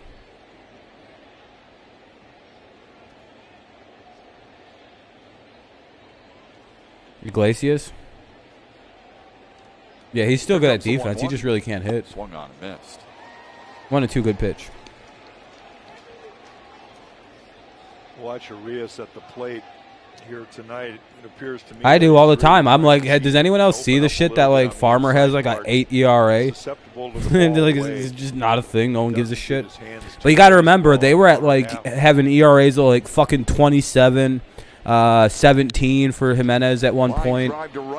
After like a month, they had these. God damn it! Can't they just get one out? Fucking loser, Buck. Well, here we go. Here comes the bases loaded with Buck. Here comes Austin. Was dominant band? Yeah, he's done, man. Why, Aaron? Are you his buddy? Ball's elevated a little bit, about a little bit below belt high. You're gonna say, why the fuck do you care then? But he stayed in. Can anyone name a team with the higher level? Nope, not me. From the previous pitch. Nor do I care, Andrew. Not to be rude, I don't care. Yeah, our bullpen sucks. What a surprise. We don't have anyone in there, and we've done nothing to fix it over, I don't know, 4 years. God, I hate that. That is such a... Takes the first pitch low and away. Who cares, right? Okay, I'm going to say this, and I'm not meaning to be mean, Andrew, but, like, I don't really give a flying fuck that our bullpen sucks. Until we're, like, an actual contending team, I don't give a shit, dude. I don't care. What good is having the best bullpen in baseball if you can't score any runs? I'm not trying to be a dick again, but it's like, yeah, if we had a great bullpen, we'd still be losing 5-1 in this game. Better located. It's like than the first one. That'd be crazy if we had a better bullpen, but like it'd still be 5-1 right now. We would have. We only maybe we would have. You know what I mean? It's just I don't like what good is a good bullpen when your team kind of isn't ready for one. Like yeah, we can pitch really really good. Can you score runs? Sometimes. But on those sometimes days, you better look the fuck out. That's the Tigers right now. We're just a wildly inconsistent little. We're a very young team. That's the best way to say it. Very young team with a lot of inconsistent play on it. Because one day we'll look like we can't be stopped. Some options on his bench.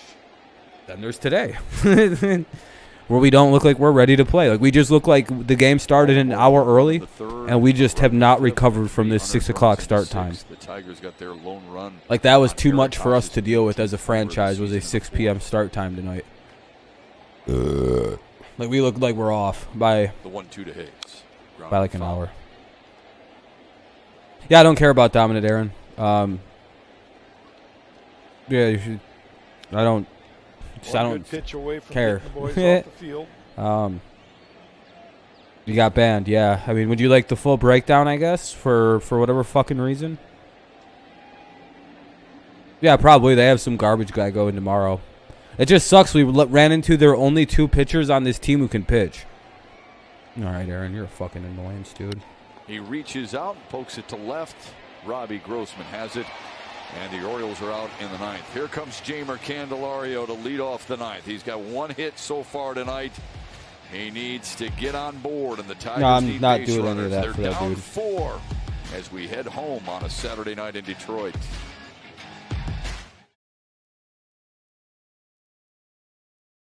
Well, I hope that wasn't the real him. He's done. Next time comes back and questions why he got timed out, I'll just hide him. I really don't give a shit to answer questions. Just letting you know, Aaron, don't come back and ask why you were timed out. I told you why. You're being annoying. Just don't be annoying and you won't be timed out again. And don't ask questions about what I'm doing. I don't have to answer to you.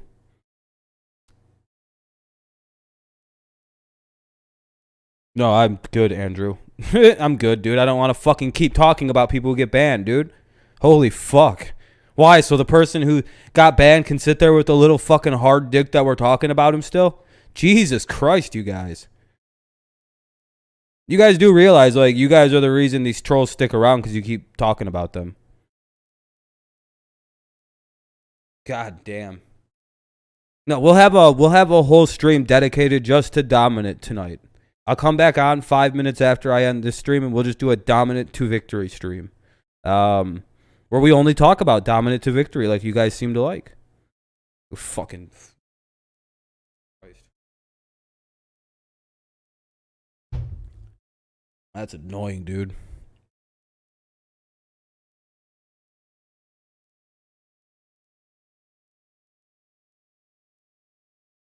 Bottom of the ninth coming up, 5-1. We're losing. I don't. Again, the losing. Well, that's whatever. Hopefully we can turn it around tomorrow, and we play a whole good game Eric instead Goss's of. team leading 18th home run of We'll the see what we season. do. The only run of the game. Candelario, so far, Castro, and Tigers Short. netted Matt Shepard, 5 points so far, and a little Ram pick the stick competition this evening. Not a whole heck of a lot else. Glad you enjoyed it, going Adam. on this evening. We are not discounting It's just some people, man. I get so annoyed with some people sometimes. It's like, what the fuck does that matter? The Tigers' offense has been bottled up a little bit, Dan. Yeah, the Orioles. I don't care for drama with people bringing around me all the time. It's the reason I really actually don't stream with people anymore, is because every time I do, it just brings unnecessary drama that I don't like, dude.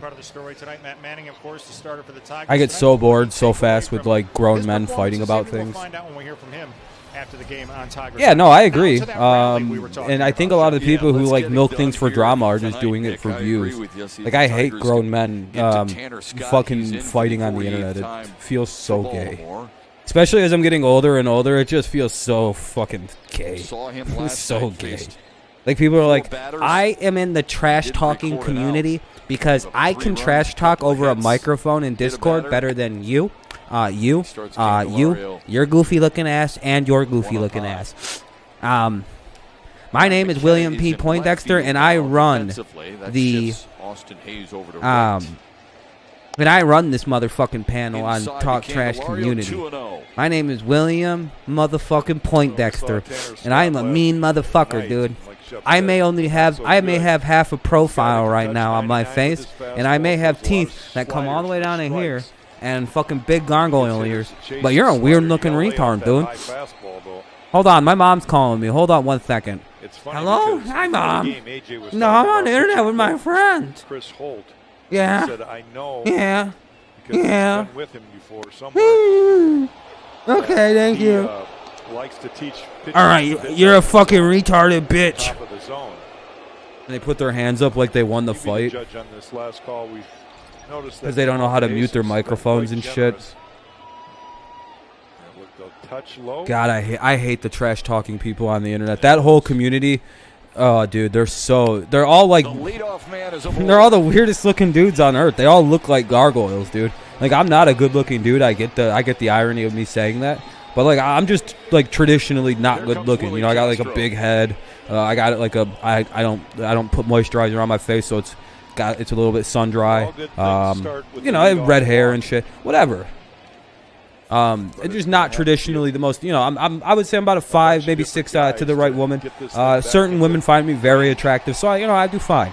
These are like literal gargoyles, dude. Big ass heads. We got the leadoff guy on here in the bottom of the ninth. Big old heads, big old pointed ears. They got like big eyes or something. They got one revolting feature. Like half their fucking chin is like this big for some reason. You got a tumor? No, I was born this way. I'm in the trash talk community. Hey, Severino didn't. Oh, it hit him. All right, we got 2 on. Why was Castro actually batting right? Oh, my God. I was joking when I said we were just going to leave Castro in. At least it hit him in the foot. And why didn't it break his ankle, dude? No, I'm just kidding. I'm sorry. That was too far. I never do that. I don't actually believe in that.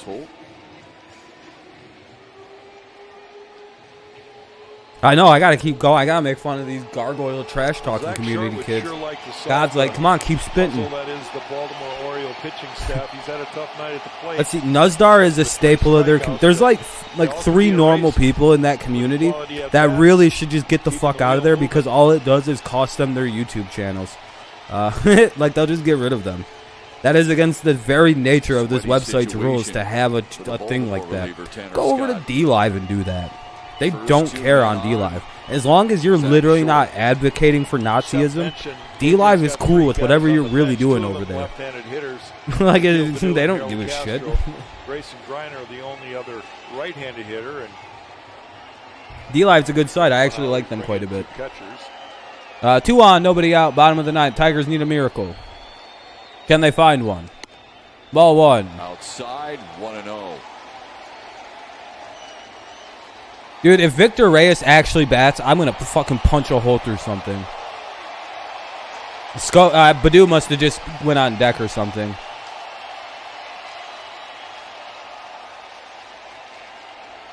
Hit him. 2-0.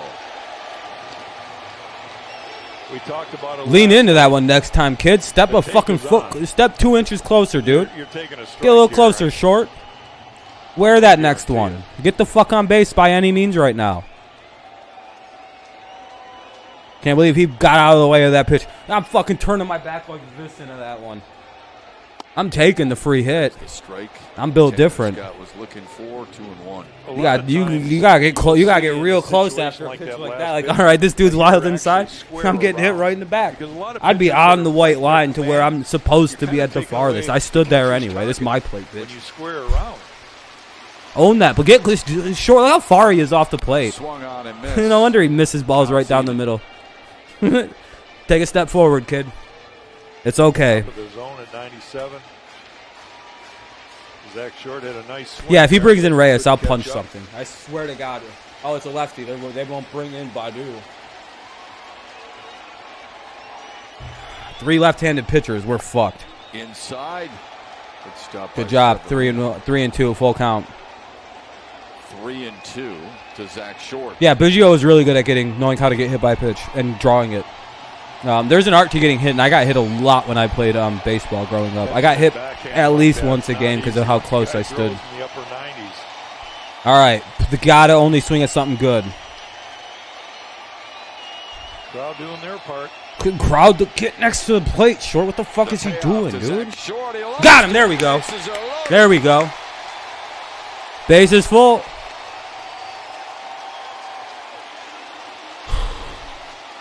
Brandon Hyde's got to come out. Reyes is up. Yeah, they have to. They're making a pitching change. I think they have to go get the closer. You're good, Aaron. You're good, buddy. No reason to stay sorry. Like I said, if you ever get timed out, it's fine, dude. Tying run to the plate. No problems. And there's not even any animosity or anything. Pressure. All right, well, they're going to go get their closer. Intensity. Oh, and it's a righty. Time to bring in Baddoo. Tigers trying to stage a 9th inning rally. If they don't pinch hit Baddoo. Oh, it is. It's really loud in Detroit right now. They have to have every bit of 30,000 people almost there. Hold on. They have to have the attendance posted by.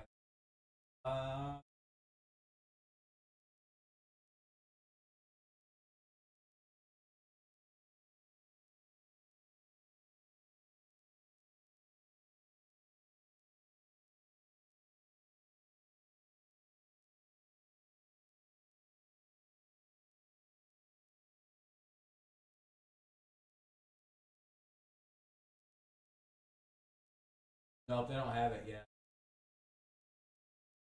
They have that.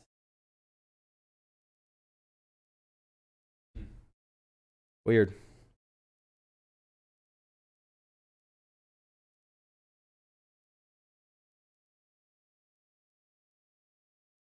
For sure. Yeah, no, you're good, Aaron. You're good, dude. You're good, man. Yeah, there's a lot of people there. Yeah, it's the Miggy record-breaking stuff that's coming up. I hope they're bringing in Baddoo anyway, or a pinch hitting with Baddoo instead of. I really can't believe they leave in Victor Reyes here, dude. I really can't believe they'd bring in I really don't believe they're going to leave in Victor Reyes with the bases loaded. Please don't tell me they're about to do that. Oh my God, dude. Oh, no way. This is 0% shot he's hitting. Tigers fans are feeling it. They've got the rally caps on, and one of their favorite players I was gonna say, there he is. They also know all right. The Tigers have 4 grand I'd so much rather him get out than anybody else on the team because this is the right move to do. If he gets out, whatever, dude. Hey, shit happens and it's baseball for you. Yeah, Badu's hitting here. Yep, they're doing the right thing. Yeah, there's no way he wasn't about to switch hit Badu here or bring up Badu in this at bat. The righty, it's a righty pitching right now. He does have a grand slam. It was way back at the beginning of the season. Big old, it's young Akil now. The guy he faced last night. Sulcer, who got the better of Badu yesterday, I believe. And he did face Akil Badu. Badu flew out to second baseman. Oh boy. Need a big moment here. Gaudy numbers with the bases loaded. Hit a gap. Gap, gap, gap, gap, gap, gap, gap, gap, gap, gap, gap, gap, gap. You can afford to take a strike. Gap. Fuck, that would have been the hit. Off the bench, swinging 0-1. Change up first pitch, way out in front. He was sitting on a fastball and got a change up. Was hit by a pitch. What's up, Rise? We're having a fun end of the game anyway. It's 5-1, bases loaded, nobody out, bottom of the 9th. Orioles lead it by 4. Tigers need something desperately here in terms of a big hit. Or a hit him, just hit him even. I don't care. Oh no. Badu tripped out of the box. They'll get, everybody moves up a base though, so Badu did what he had to do. It's 5-2. Oh no, Hill's up. Fuck. Well, you do what you can, right? Badu tried to pull the Bunt ball it. to the right side. That allowed Jim right here, Mario you to bunt the score. shit out of this ball. And you pray for an error. Just a bad decision by the defense that doesn't maybe know what to do with it. Bunt this fucking ball to the first baseman right now. Oh, yeah, and Willie Castro needs to pay attention right now. The right move is a bunt here because a bad throw, you score 2. Like a bad, and they could force a bad throw on this. Okay, whatever. He's taking on the first. All right, 0-1. Yeah, it's a pretty decent ending, Rise. The game was 2-1 until goddamn fucking Willie Castro, dude. That error really is a killer now. That error killed this game for us. Down the right field line, foul. So close. Oh man.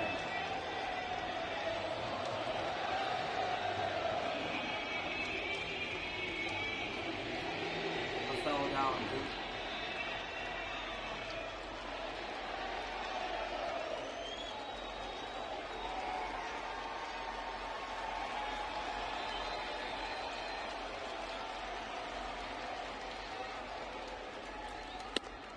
Up high, 1-2 to Derek Hill. Oh man. Yeah, Willie's having a bad year this year. Breath by the Tigers rookie. Aaron, an error. Waits on the 1-2 pitch. Here it is. Yeah, such a critical at bat. Well, one spot's a lot different than the 2, than the 2 or the 9. The double play in order for the Orioles. Different pressure, I would say. 2-2 count. You always want a guy with speed on the bases, so Tigers need. But the Orioles scored off errors, off an error. Cabrera could do. Here's the 2-2. Then we gave him a second shot with it. Oh, he's out. Fucking good. Swing the bat, you Third fucking time dumbass. Derek Hill has punched out. Oh He my was God. looking for something else. Swing. And there are 2 away. Should have fucking bunted the first pitch anyway. What are you doing? Saying you don't get beat with a fastball when the game's on the line. Don't know why you didn't bunt the very swing at that one. That was a really easy to pitch hit. You can't take that pitch. You cannot take that pitch. It was right there. It's whatever. Scope's up now. Jonathan Scope. I don't know. I mean, he's been calling that all game. I'll give the umpire the consistency on that. He's called that against us all game. He may not call it for the other team, but Low and away. all right. Here's 17 homers Scope on now. the year for Jonathan Scope. Yeah, it would be nice to see him Almost finally hit another 300 one. with We runners could in use scoring something from position him. this year. We could use another Scope bomb right now. Or at least a 2-run shot, and then maybe a walk-off by Grossman. The 1-0. Foul back. 1-1. Man, you get the cookie there, the hanging slider. Your eyes light up. You think you can just crush the ball, and then you swing slightly underneath it. Missed it, dude. There was the game-winning or game-tying pitch. Actually was a little bit late, too. Just missed the slider, dude. 1-1.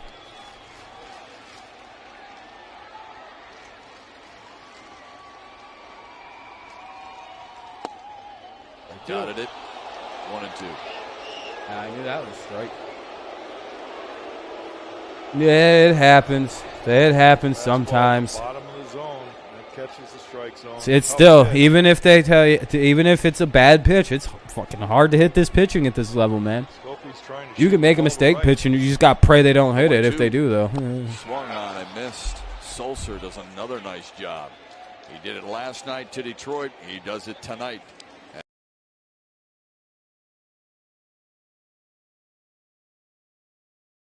Useless. Yeah, that was.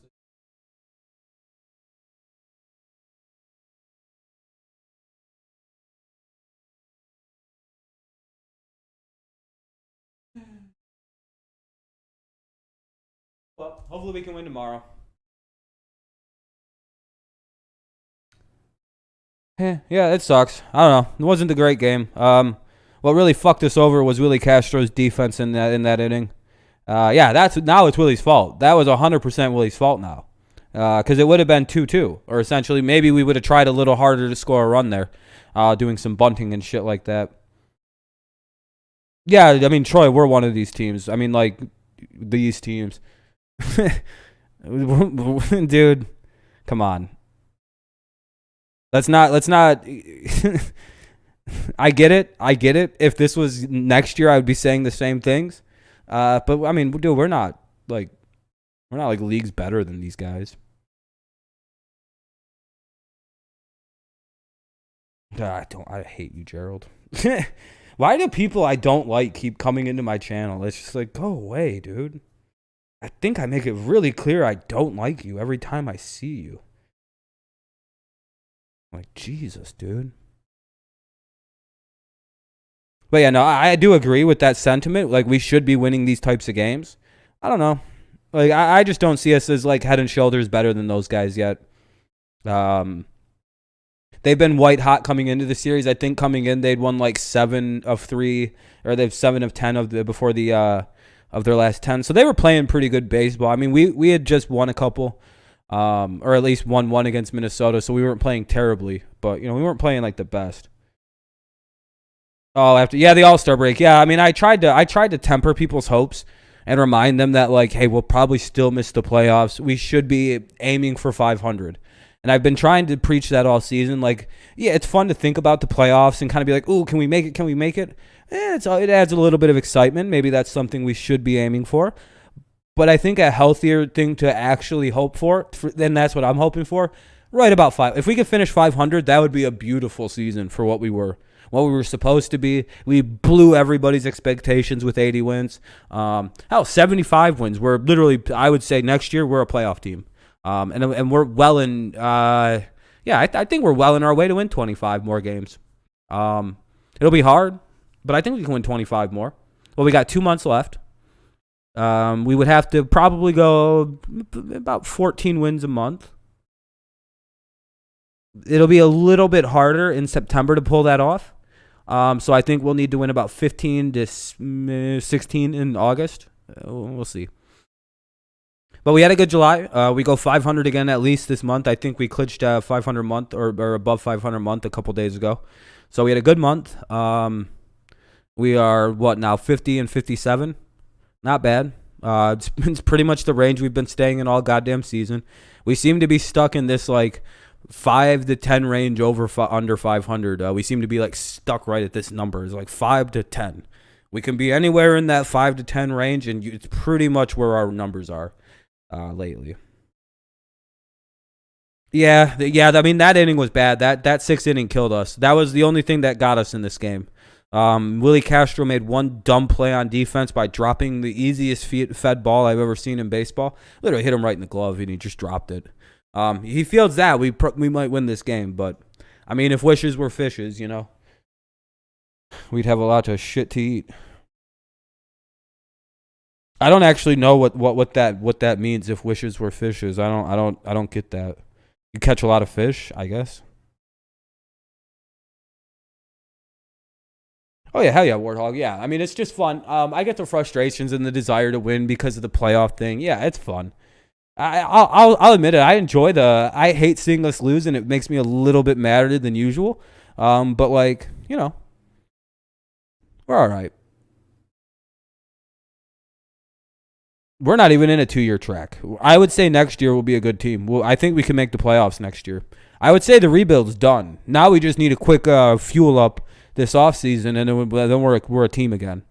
I wouldn't even call us rebuilding anymore. That part is over. We're done with that. We're done with the rebuild. Us standing pat at the deadline means no more rebuild. Hold on, it's so dark in here. Holy shit. Not even that dark outside. Like abnormally dark on the camera. I just looked down and seen that. I was like, holy crap. But yeah, the rebuild is probably over, I would argue. Yeah. I mean, if it wasn't over, oh, thank you, by the way, for 31 likes. Thanks, guys. If it wasn't over, you know. Yeah, that's something we'll pick up this offseason. Those are the kind of things you pick up in the offseason. You go get some bullpen guys. You go get like a fifth back-end starter, like a good vet. And then you go get some middle infielders. Yep. 100% agreed. 100% agreed. We should probably try to go get Cabrera in the offseason. I don't know if he's a free agent, but I have to imagine that's why Chicago is so willing to move on from Cabrera. That's a guy we should be looking at. I don't know who's all a free agent after this season. I mean, relievers are weird. But see, the thing is, we got a closer. We don't need one. We got Soto. And we've got Cisneros. We only need a couple arms in the bullpen. I think Willie Peralta can be a good reliever, actually, for a couple seasons more. Because Willie Peralta would actually be a good receiver right now. Can you imagine if we could throw Willie Castro for 2-3 innings at a time? Tired of the inconsistency? Well, I'd stop watching this season, Aaron. I'm not even saying that to be a dick or anything. I'm just going to say this. If you don't like inconsistent baseball, I would stop watching the Tigers, man. Because that's all this team is. We are the definition of an inconsistent young baseball team. Welcome to what's called growing pains, boys and girls. This is going to be us the rest of the season, where we'll win 2, lose 3, win 5, lose 2, lose 3. It seems like we're a streaky, inconsistent team. It is what it is, dude. And if you say we were inconsistent for 5 years, no, we've been a bad baseball team for the last few years. We're just inconsistent now, with flashes of absolute brilliance, like absolute like powerhouse team is what we flash at.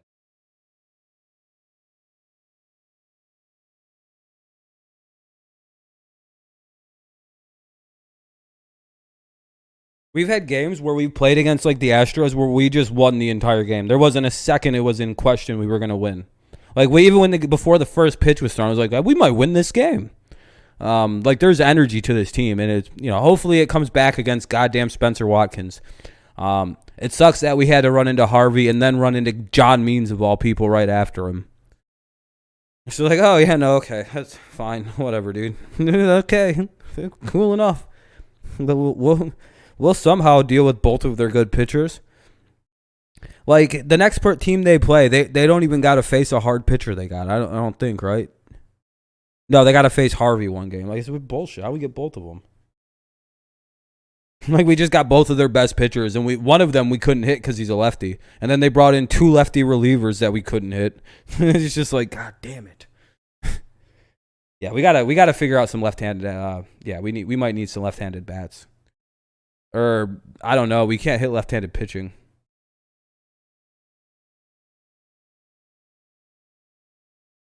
You mean last year in 2021 or in the offseason? We got really bad in 2008, 19. 2018 was bad. 2019 was really, really bad. 2020 was bad. This year is, it's pretty decent. It'll be better than 2018 even. So we're a better team than we were 3 years ago, 4 years ago. Well, 2017, I don't think we were as. I didn't watch, so I have no idea. Yeah, it sucked to see Daniel go. I hope he does well in a fresh start. In all honesty, he might be a better National League pitcher too. I wish nothing but the best for the guy. Normally I'd be like, well, he stunk here, but it's like, I don't know.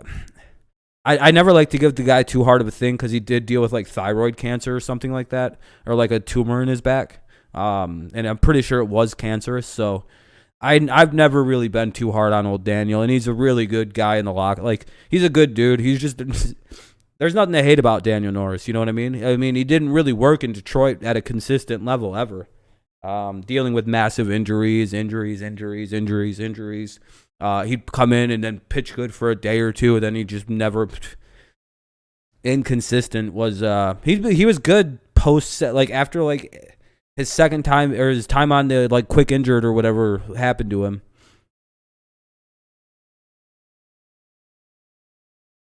Give what community guidelines?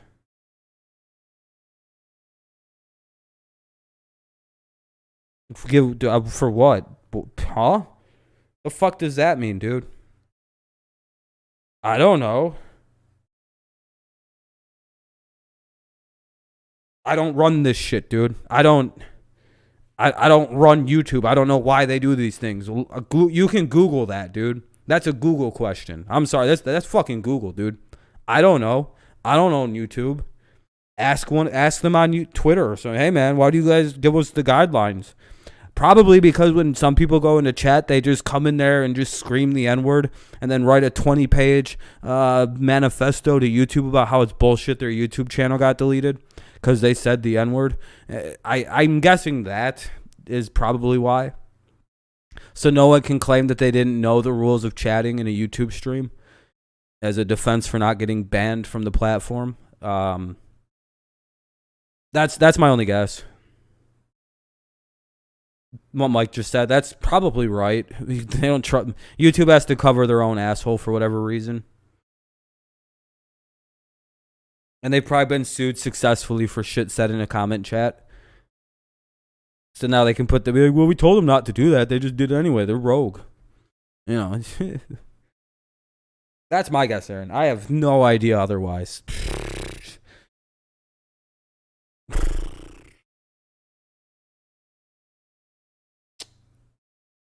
Don't know, man. I honestly don't really give a fuck either. I'll be honest. I don't. I'm gonna end the stream now. I'm gonna get going. That really threw me off. That just hardline punched my brakes out. That was brutal.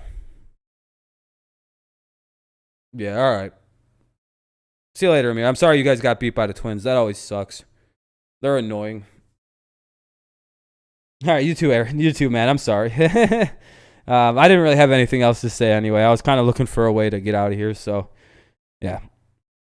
You're good, Aaron. You're good, man. I'm sorry if that was mean. Yeah, I hate the Twins. They can hit sometimes. Whatever. See you later, Gerald. Yeah, it's nothing personal, man. Just yeah, I don't know. Yeah, it happens. You're not the first person to get timed out here, man, and you won't be the last. I time mods out if it makes you feel any better. I'll fucking fight mods and time them out too. You guys aren't. Don't take it personally if you get timed out. I think everybody out here's gotten smoked before. We usually is just considered a fucking I need to calm down situation sometimes. Yeah, everybody's gotten the smoke, dude. Yeah, it's nothing. Literally, I hope no one takes it personally. Like some people take it personally for some reason.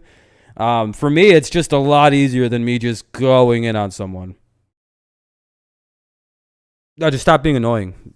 God, dude. You couldn't even finish the game. Yeah, I understand that. Twins are notorious for blowing things like that, though. You'll be mad because you could come back in it, but you don't want to watch a 5-hour game versus Minnesota, dude. Minnesota is fucking annoying to play. Their games always last like 5 hours, it feels like. It's brutal. But all right, guys, I'm going to get out of here. I'm going to go get more to eat. I only had a couple sloppy joes before the game, so starting to get hungry again. Got a good, 3-hour stream out of this?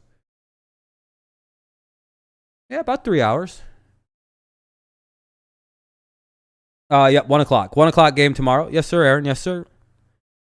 I'll be a good Rob tomorrow. I won't fucking time anyone out. I'll just except for dumb fuck trolls. Yeah, have a good night, everybody. Thank you all for coming out tonight. I appreciate it. Sorry if you got yelled at or timed out, I guess. It was a lot smaller number. Like I said, don't take it personally.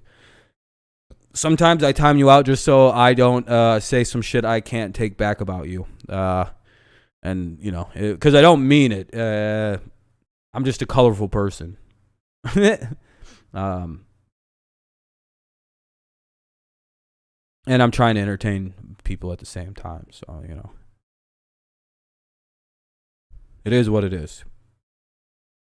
All right, have a good night, everybody. Thank you so much for hanging out. Go Patriots, go Lions, go Tigers. Hopefully tomorrow it's a better result. We need it to be, so anyway. All right, yeah, 50 and 57. Hopefully tomorrow 51 and 57. And we can split the series because I really don't want to lose 3-1 to fucking Baltimore. That would be a little embarrassing, I will admit. But, all right. Hopefully next game we do better. If not, I don't see the Boston series going well either then. All right, peace out, guys. Have a good night.